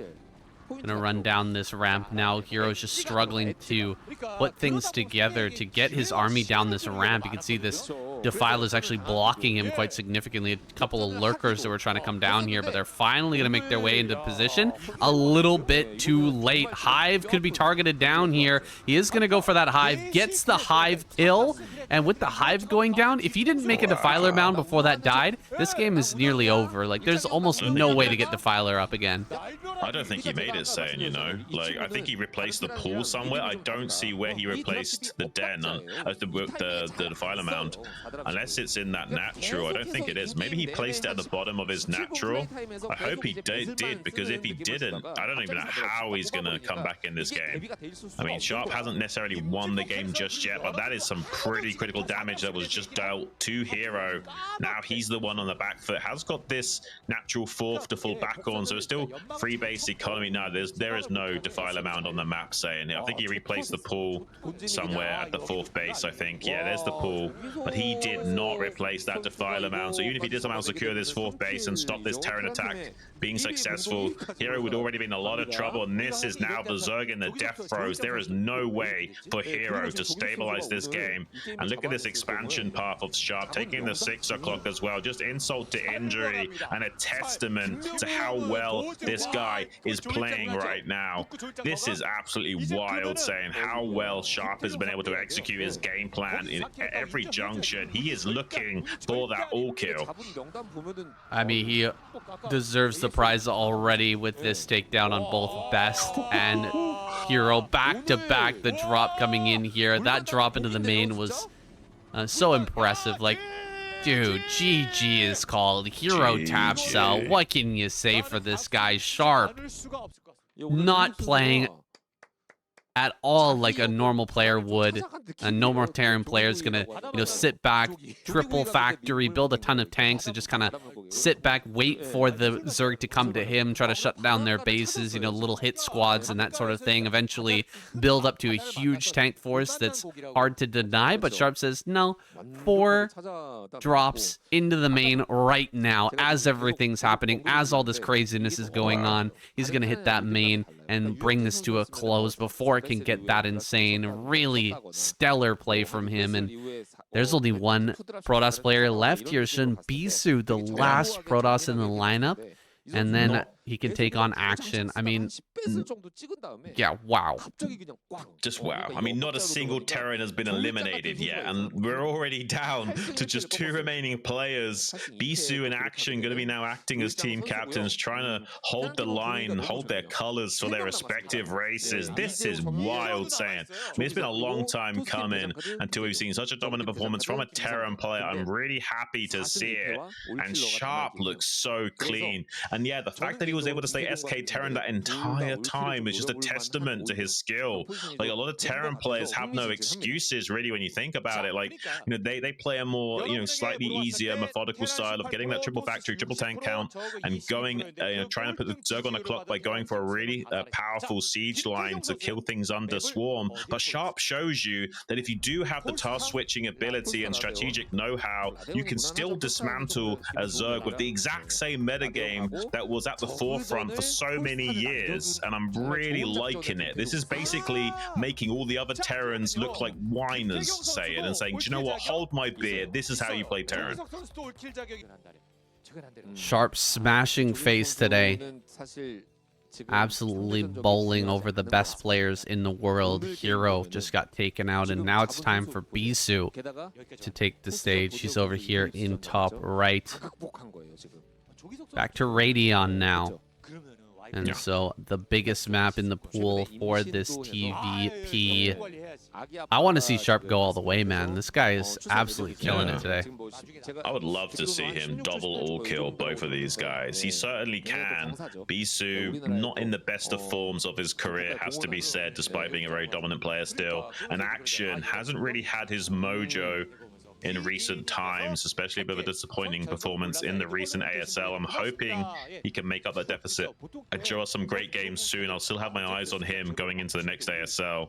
He's got one of the best defiler controls in the scene. But let's focus on Sharp versus Bisu right now. This is the second best spawn location for Bisu. It's not cross-map, but it does mean that Terran has to expand towards the Protoss to get this natural third up online. So spawn's already kind of favoring Bisu, already giving him a little bit of an edge against Sharp. It's going to be that 11 gas from Sharp, anticipating a potential Nexus first play that he does like to sometimes punish with a few seconds quicker factory. You're essentially getting your factory at like 222 or 223 instead of 229. So that Vulture getting in at like 5 or 6 seconds quicker just before the Dragoons are popping out and coming down the ramp to help do punish the Protoss play if they are going for that Nexus first style play. But it is going to be a very traditional one gate core here from Bisu. Sharp loves to do this. He is one of the people one of the Terran players I see the most grabbing that 11 gas and utilizing those early vultures. His vulture control is out of this world. He won't be able to get a double all kill today, Shun, because Queen took out Mini, right? So. Oh, my bad. My bad. But still, if he takes down Bisu here, that option is still open. Get that kill on action. Then he would have killed all 3 Zerg players, and that 300,000 won prize plus the bonus prize there from the sponsor would be his. I mean, I'd consider it a double all kill just as like a, you know, the heroes champion type double all kill, you know, like, yeah. You might as well have done so if he does somehow take Bisu in action in succession. That would be 5 out of 6 of some of the best players in the world. I mean, that'd be a standing ovation from KCM, I would hope. He did get a double thumbs up as well as the clapper last game. I wonder if there's going to be slight variations to the clapper as we go forward in this series, and somehow Sharp does still manage to maintain trajectory and eliminate both of these guys. Would be really nice to see that. I mean, he's not going to be able to get too much damage done with this fast Vulture timing. He does scout the fact that this is not a Nexus first with the SCV. Will be a Dragoon making its way downtown, and not a third Marine. No bunker started, so he has to play perfectly with this Vulture and 2 Marines to make sure that he doesn't lose the Vulture or too many of these Marines. Yeah, he's going to go ahead and shave off some of that shield from the Dragoon with the concussive grenades there, fragmentation grenades. They do full damage to shields, not as much damage to the actual hull of the Dragoon, but right. He is just going to back off, and the Dragoon will back away as well. It gets that repair going, and the blocking was pretty good. Bisu looked a little bit scared there that he might start to take some real damage on that Dragoon. He just ran away immediately because that Vulture control was so good. Am I crazy, or I'm getting like almost Flash-like aura from Sharp right now in just how he's controlling his unit. It's not quite as dominant as Flash was back in the day, but some of the little nuanced things that he's doing, like that little body block with the Vulture, it just seems a little bit of an extra finesse out from him. And I wonder if this is going to be the kind of orientation of play that will make him into a champion one day, because it is those little things in StarCraft that really start to add up. It's one thing being a strong macro player and being able to power up big armies and engage well. It's another thing when you can handle all these tiny little nuances, wiping your eye and stirring your tea at the right times to really get the better of these better players. Every percentile counts in this zero-sum game, and Sharp is playing like a champion right now. Yeah, wouldn't that be insane if we had Flash and Effort and Soma come back into the mix, and we've got Soul Key in the next ASL, and then Sharp wins? That would be really wild. I would love to see it. I don't necessarily think it will happen, but No. I would love to see it. That would be a Twilight Zone episode for sure of ASL. I think we'd both be losing our minds at that point, but Yeah. here comes Sharp trying to break into this front, not necessarily wanting to kill here, but trying to get up into the face of these Dragoons, try to throw down some mines. If he got a really nice mine connection, he might be able to do something, but otherwise just going to back away, let the mines do their job, scouting and checking for these future bases of Bisu. That was the main purpose of that push, just to kind of escort these vultures up there safely so that you can get mines at these potential third base locations from the Protoss and guarantee that scout. If you don't do that, they'll just block these vultures with like a few dragoons on the periphery and shutting that down. It's really high-level metagame stuff to make sure you escort this attempt from those initial vultures to guarantee the scouting information you can glean from that. There's going to be a 2-gate observer build from Bisu. Very middle of the road approach. He's not playing super safe with a 3-gate.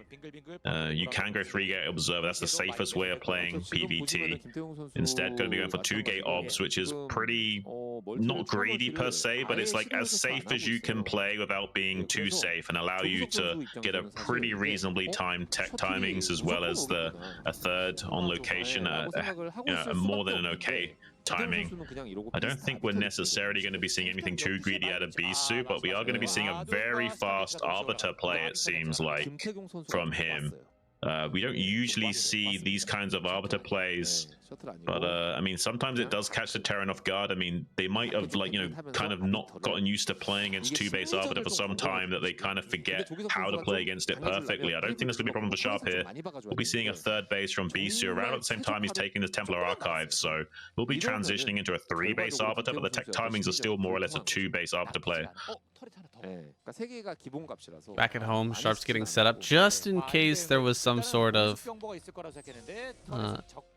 drop coming in here with Reaver. It's not going to be the case, but we'll have that bit of extra defense. He went for the engineering bay plus armory start here, so he won't have those scanners for a little bit. Adding on his factories now, going up to pretty good count overall.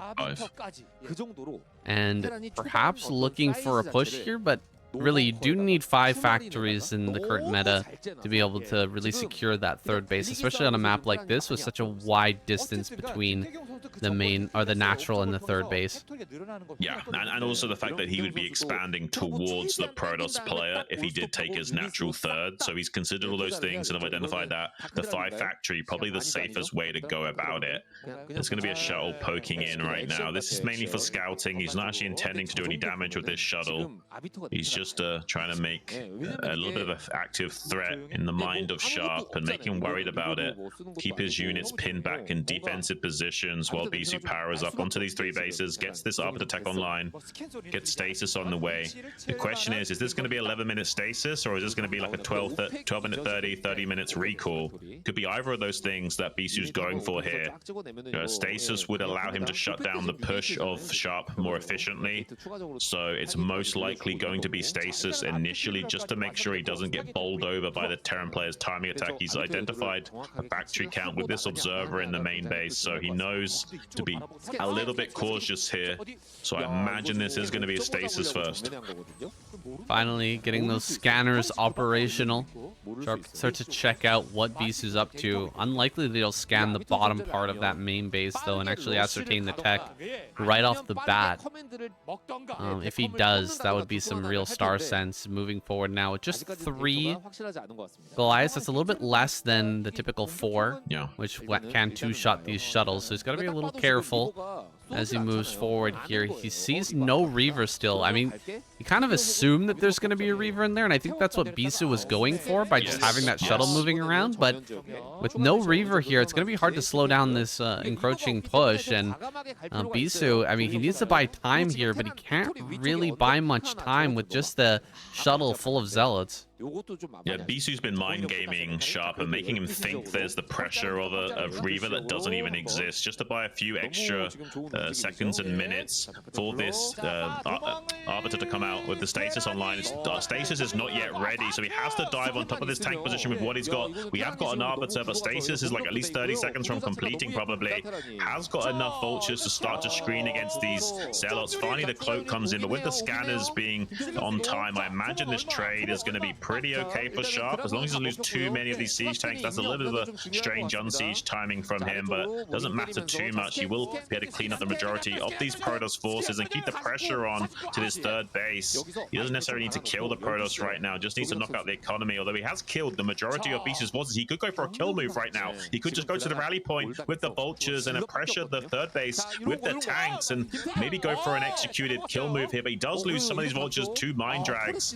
Needs to be careful about that. Doesn't want to lose too many of these vultures. He needs to keep screening against the speed zealots to protect his tanks. Now he's going to try and put a timer on that Nexus, force Bisu to come to him. He very correctly identified that Bisu was faking the Reaver and now has a very strong timing. There should be a stasis just about finishing up, but he doesn't want to waste it on just these two tanks if he can help it. He's going to get in here and kill every single probe. So it's a successful attack from Sharp. Costs him all of these tanks, but he kills the army. The follow-up army here from Bisu is going to clear out everything, but the kills at this third base are really going to put him in a reasonable spot. It's going to be worth it here, doing all this damage, doing all this pushing. Now Sharp can potentially just go ahead and grab his own third, and the third here on Radion, it kind of defends your main. You can start to set up turrets even farther out, so that follow-up recall that might be coming from Bisu, not going to be too strong here. He should be able to block that out if he's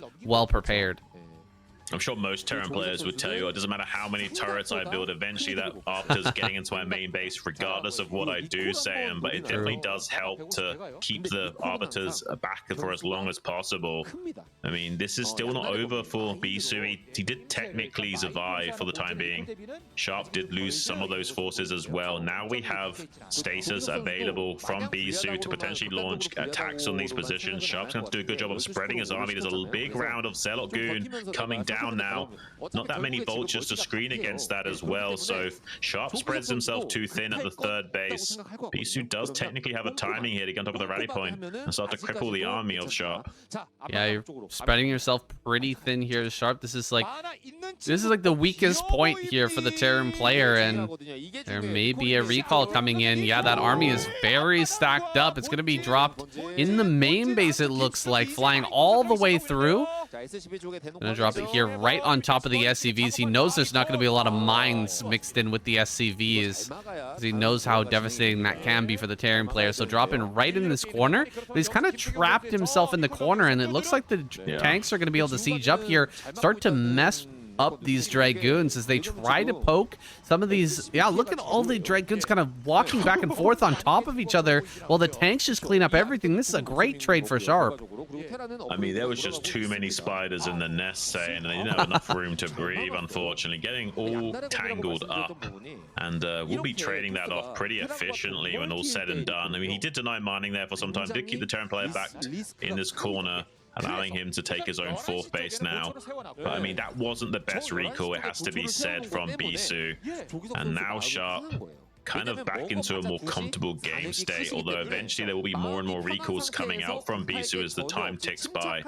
And he is only on 110 supply to 140 at Bisu, so he's certainly not outscaling the Protoss player just yet. It's going to take him a little bit of time to get EMP online and have some counterplay to that. If he does get one good EMP on one of these incoming Arbiters, that will be a big tempo shift for Sharp. Yeah, there's going to be a moment here when Sharp finally wants to move out as well, when he's got that +2 upgrade, and he's looking to take that fourth base when Bisu could potentially dive on top of everything. And it's pretty simple to get into Storm from here once the fourth gas is online. He could, of course, go into like double Arbiter production, and there's some merit to that, but could go into Storm as well. It makes things very hard for a push like that to work. Push out from, oh my gosh, pushes him right back. EMP not even gonna have to be used here. Arbiter just has to run away, and yeah, having that bit of extra splash damage as the Terran player's moving out of that tight choke, it could be what he needs to shut down this first army. And when Sharp tries to push out to take that fourth, if he doesn't get it right away, it's gonna become very hectic for Sharp in the late game. I mean, Sharp is almost playing so good, you're going to get people believing in crystals and energy again with just like the absolute insanity that I'm seeing today. This is really high caliber Terran play. He's not doing anything fancy. This is just really solid fundamentals. And yeah, chasing away that Arbiter, without even having to use the spell, it's really strong understanding of just being an active threat, being able to represent something and forcing the other player to respect it. And if he does try and pull the trigger, you can then use the spell. But keeps all of these EMPs online at all locations. He's got Vessel at his natural, a Vessel at his third, and a Vessel at his rally point. He's ready for any kind of threat to respond to. Most Terran players know how to play like this, but they can't execute it. And Sharp knows how to play like this, and he's executing it so far, at least. So I'm really impressed by Sharp. He's kind of running a clinic and a masterclass on how to play Terran and making some of these other Terran players look a little bit silly in the wings. At the same time, Sharp trying to shut down the base in top left. We saw him sliding some vultures over there just to try and get that probe as it was making its way to the top left. But Bisu very diligently keeping a small contingent of Dragoons active to escort that probe over to top left. And now he's got the other main base set up over there in top left. And now look at this. Sharp is going to quickly slip out. He sent the vultures around the top side, pulled the Protoss army back, and he's going to be able to get over his mines and over here to the fourth base. That's the dangerous point I was talking about earlier. Getting out of your natural and going through that choke point can be such a dangerous time for Terran players. It can result in, you know, destruction and chaos in a lot of cases, but he gets out here on the map totally cleanly because of some of this army movement. Really stellar stuff from Sharp. I mean, he's almost maxed out as well. Has those 2-1 attack upgrades. Going to be putting pressure onto the natural third of the Protoss. Bisu's trying to put a clock on him by getting rally points up in the top left, but it might not matter if Sharp can force the Protoss to come to him by knocking out this natural third and eventually getting a win condition by containing the rally point. That could be a huge EMP. Oh, that's a monstrous EMP on those Zealots and that Arbiter. Bisu has to counterattack and find something at the rally point location of Sharp. He needs to respond to this. He can't just allow Sharp to get away with this vertical aggression while expanding. I think he might feel like he has to. There's not really any good options for Bisu. He does go for a recall. Sharp might just shut that down with an EMP back at home and still get these attacks underway as well as his fourth base eventually. Bisu has to expand constantly now to keep up with the Terran player who's currently maxed out and looking for a frontal engagement. He's going to be forcing the Protoss player to fight him head on. Bisu's going to try and circumnavigate that and play keep away and shuffle his army around as much as possible and try and engage when he can. That's a monstrous EMP, saying he got both of them. Oh my days. Oh boy, double EMP there. That was so much energy just lost by Bisu. I mean, he can't fight this army head on without some spells, and doesn't seem like he's added the Templar that I expected to. He's just sitting here relying on these Arbiters, and he hasn't been able to do anything with them. He's just sitting here with a bunch of deadweight Arbiters floating over top, these paperweights, unable to do anything for him, and now the tanks are shoving forward, getting into a more and more dangerous position, very well spread out here. Sharp gonna bring up the tanks in the back line pretty soon as well, and that front line of science vessels and vultures is just sandbagging things so well. Ooh, that's a big stasis, actually hitting all of the science vessels, and so he'll have to rely on scan here, but my goodness, does the army just melt there at the end of that fight. Wow, the concave of tanks from the right and left absolutely splattering everything Bisu had. I'm getting nerd chills saying of how well Sharp is playing. I almost swore it's that good. I was at the airport. It's ridiculous. He just got a +3 weapons attack finishing up as well, going for a kill move, trying to secure the rally point location. Beautiful storms from Bisu trying to respond to this active threat, but he's also got 3 tanks at the 12 o'clock playing whack-a-mole. This is perfect Terran play. Contain the rally point and split off a few tanks to start knocking out expansions. Bisu's in a a lot of trouble right now. He's at risk of losing his main base while also having to respond to the threat of these other bases getting whack-a-mole right now by Sharp. What a masterclass in TVP. Terran players have no excuses. This was insanity from Sharp at every junction. If someone tries to explain to you, hang on a minute, what if he had just gone Nexus first? Sharp went 11 gas in case he went Nexus first to punish that as well. He covered all of his bases this entire game.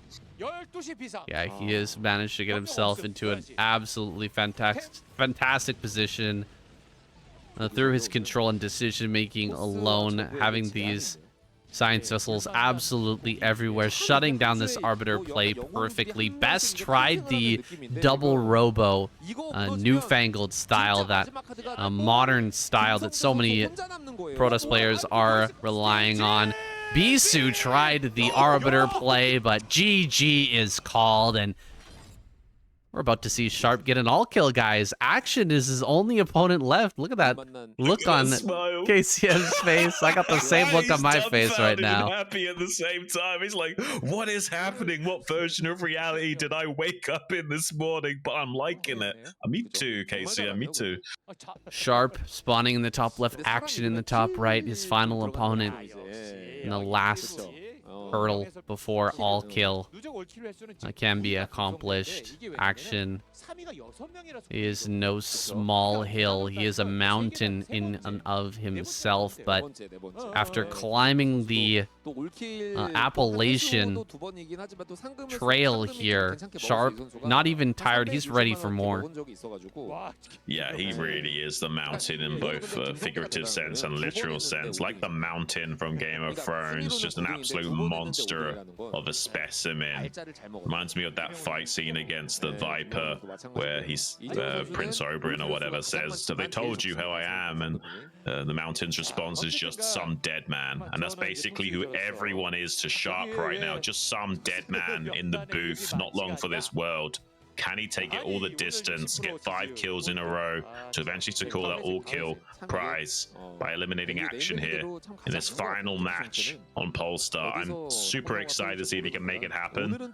I'm kind of going to be happy either way, though, because I really do have a bit of a tender spot in my heart for Action. I would like to see him kind of overcome his hump right now. He has been in a little bit of a slump as of late and would like to see him perform yet again.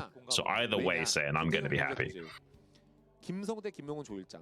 Let's see it. Action opening with his 12 hatch and a wall in from Sharp once again. Good standard play here on both sides. Action this game is going to optimize for a 2 hatch play. Might be able to slip out a 3rd hatch with this, but trying to get that gas down and get his layer out as quickly as possible. Unless you have amazing mineral boosting and overall, drone control, you're not going to be able to slip a 3rd hatch out here, but a lot of these high-level Zerg players can make it happen. Yeah. Action does have really high-level control. He just hasn't been as consistent as his usual self this last, 6 months or so. He's kind of been a little bit of a deficit relative to his normal gameplay. Look at this drone out in front like this. They'll be trying to do a good intercept on this SCV and body block it and prevent the scout off into the main base. This is really high-level stuff from Action. Kind of what we'd expect from someone like Solky. He will have a Marine arriving shortly, though, to keep and maintain that pressure. We'll have to rely purely on the additional lings coming out, and we'll be shut down in his mining for a short while in his natural. Yeah, gotta be careful with this drone. He's hiding it behind the mineral patches here, but if you try to tuck it up there for too long, you could end up losing that, and so he will get back to mining now. Sharp does back off, avoids disaster, gets a little bit of a slowdown there on Action's mining, but nothing to write home about. SCV here gonna rotate around and try to slip back into the main eventually, but Action's on top of it for now. Yeah, I'm curious to see what will be the game plan here from Action. He was so adamant on denying that SCV, getting into the main base and allowing a bit of a chase with the Zerglings while the Marines come and volley the drones. So he circumnavigated early game disaster. But I'm curious what the follow-up is going to be. Is it going to be just a normal 2-hatch Spire play? Or is he going to go for a little bit of a greedy play here does seem like he wants to try and get some kind of two-base spire tech going. I'm curious what the follow-up after the fact is going to be, though, because he doesn't have to make 7 mutas right off the bat and go on the offensive. He could just make 5, put on a little bit of fake harass kind of, and trade 1 or 2 Marines off while making a 3rd base on location and trying to be a bit greedy and squeeze out a few extra rounds of drones. We got speed upgraded Lings trying to shut down the SCV scouts to obfuscate exactly what the plan of action is going to be, and does manage to take that down. There's no real scouting information here for Sharp for the time being until finally these scanners come online. Looks like Action throws down a... Did he throw down a creep colony there at the front? I think he did. He was a little bit scared that there might be a move out coming right away here from Sharp, but that's not going to be the case. Yeah, he did make a sunken. Yeah. Kind of surprising to see that sunken colony.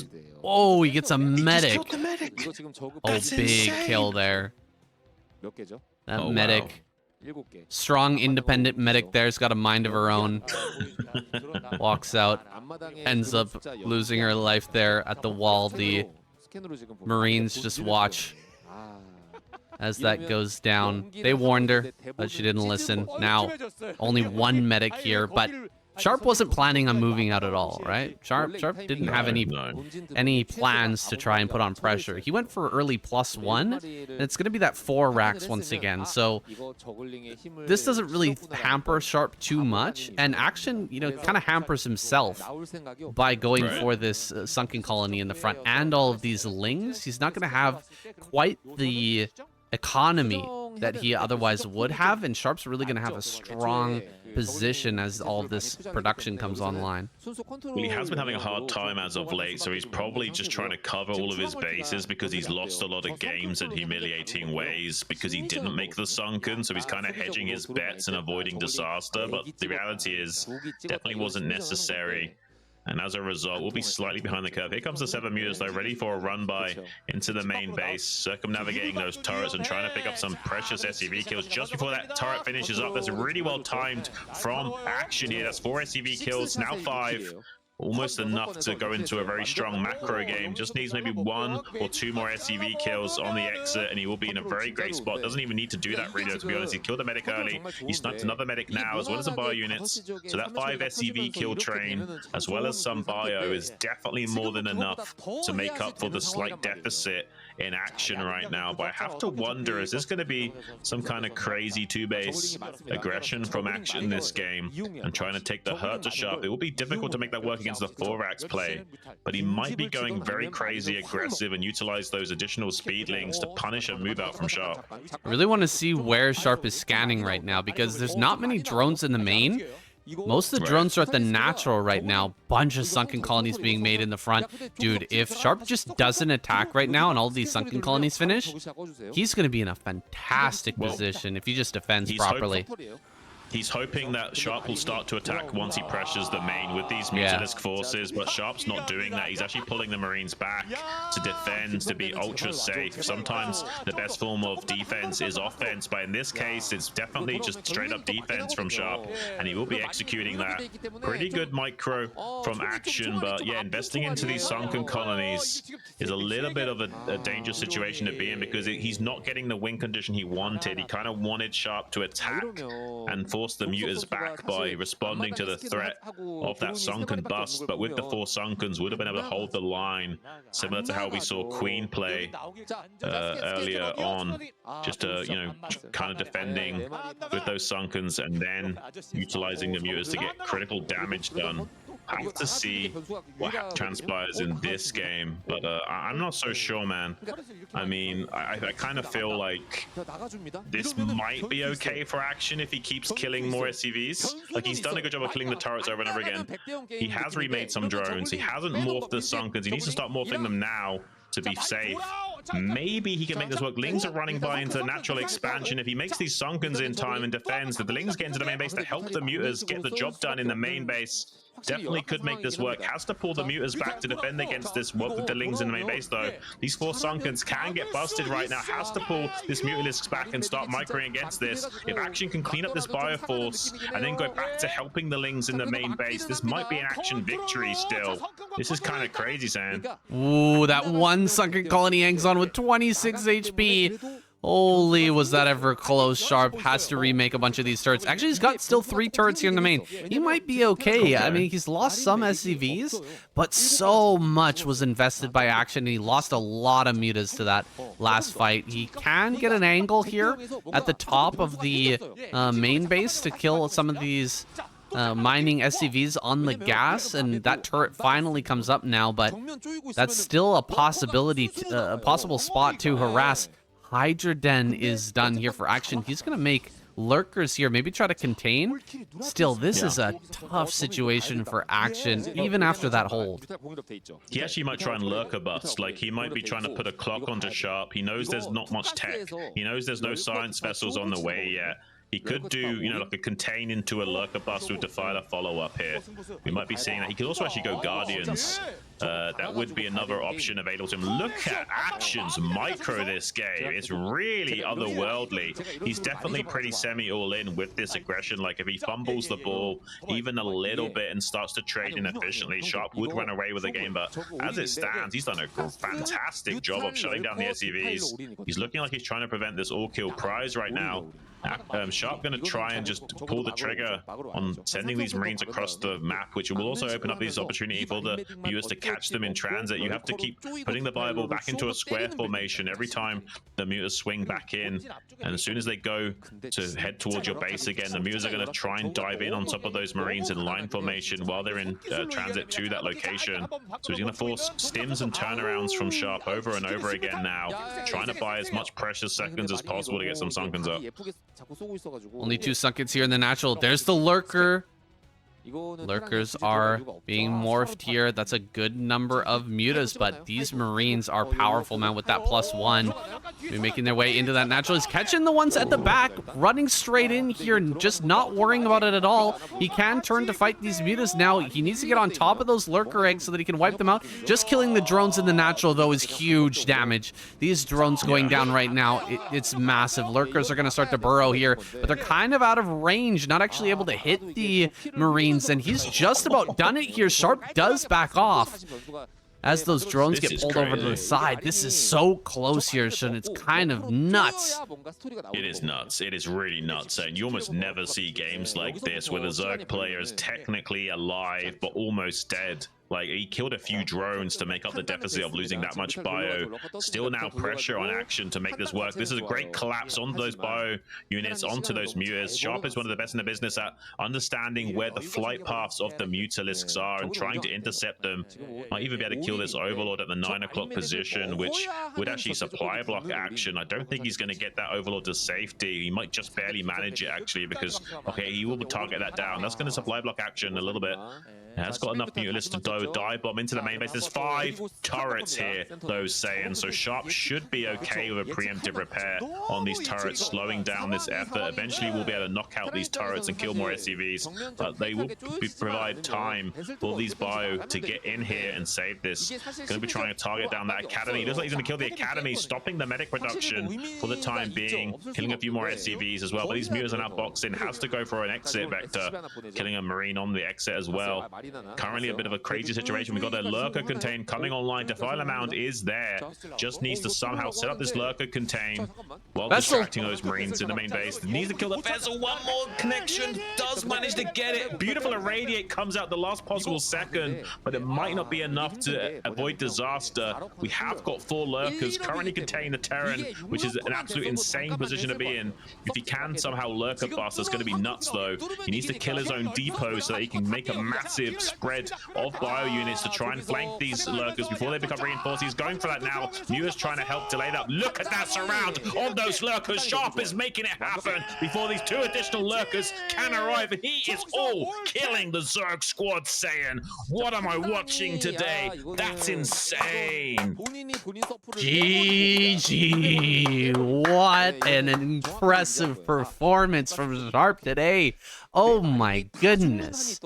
Incredible finisher there and an incredible final game action. Unbelievably close to getting in there and winning that game, but Sharp manages to pull it out there, killing his own depots, no less, just to make some space to get out of that natural. So well played by him. I have, once again, I'm all in on Sharp, guys. This guy, incredible, incredible. Do you remember that poster from ASL where it was like a Photoshop of Sharp having his own Netflix series? It seems like he's the main character. This definitely doesn't feel like a syndrome, saying this is wild what we're seeing here from Sharp, and he might just be the next big thing in the StarCraft scene. Do not sleep on this guy, or he's gonna cut you up like a razor.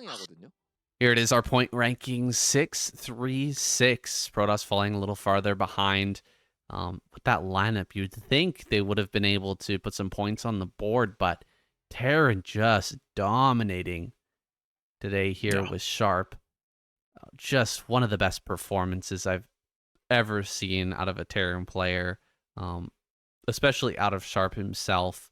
I was completely all in on Sharp in the SSL, that one season where they changed over the Soup Star League. I thought that he was going to go all the way. After his performances in the previous ASLs, he was looking the best that he could. I thought he could possibly peak Sharp performance. This ASL, not quite as good, but today he looked like an ASL champion. Oh, absolutely. I'm super excited to see his performance in the weeks to come in matches like KCM, also SCSL, but mainly I'm looking towards that ASL that's going to be coming up in just under 3 months' time at the end of the summer, end of August. We'll be really excited to see what crazy games are going to be underway there. We might have the most competitive ASL series of games in a long time. The ASL 19 that's just passed was one of the best in a long time. I have to imagine ASL 20 is going to be even more nuts with Soma, Flash, Effort, or actually I'm not sure Effort's actually playing in tournaments. We'll have to wait and see, but there is a lot of people coming back to the scene, and there's a lot of other these gamers trying their absolute hardest and seeking newfound glory in this great, fantastic game. And honestly, the Protoss flatline here is not so much a testament to how bad they played, more just a testament to how good Sharp played. The only real problem there was Mini fumbling the ball against Queen and getting dismantled at that third base location on Metropolis right at the start. Besides that, you can't really fault the Protoss squad. They played really well. Best played his heart out on Eclipse and just couldn't quite make the grade. And as well, Bisu struggling to do the heavy lifting against Sharp on Radiant with the Arbiter play. You have to really respect Sharp in all regards. This wasn't Protoss playing bad. This was Terran playing exceedingly good. And there was only one man needed for the job. I mean, Light and JYJ just probably, drinking their milkshakes, putting their feet up, watching back at home, and not even having to do anything here, while Sharp just cleans house and ties things up on the board in week number 5. What more can you say about this, Sam? Nobody played poorly today, guys. Everybody played exceedingly well. It's just Sharp was on another level, man. Full Ultra Instinct. If ASL 20 was tomorrow, I mean, I expect Sharp to go deep, but, who knows? There's still a few months away. Can he stay at this high level? Can he really, continue to keep up? Until then, we'll have to see. We'll be watching him closely, guys. Thank you so much for joining us here for the KCM. Once again, we're going to be hanging out with the SCSL Mondays and Thursdays, guys, at 7 p.m. Korean Standard Time. We're going to be putting those out live on SCTV-EN and KCM on Fridays. So drop by, say hi. Thanks to everybody in the chat. Vtran, Ralph, Jack Jacksonian, Mozzie BW. Appreciate you guys stopping by. And thank you to everybody who supports through Patreon. Thank you to everybody who supports any other way that you do this amazing game. And our heartfelt cast, our hearts go out to you. Thank you. Thank you. Thank you. See you next time. Thanks so much, guys.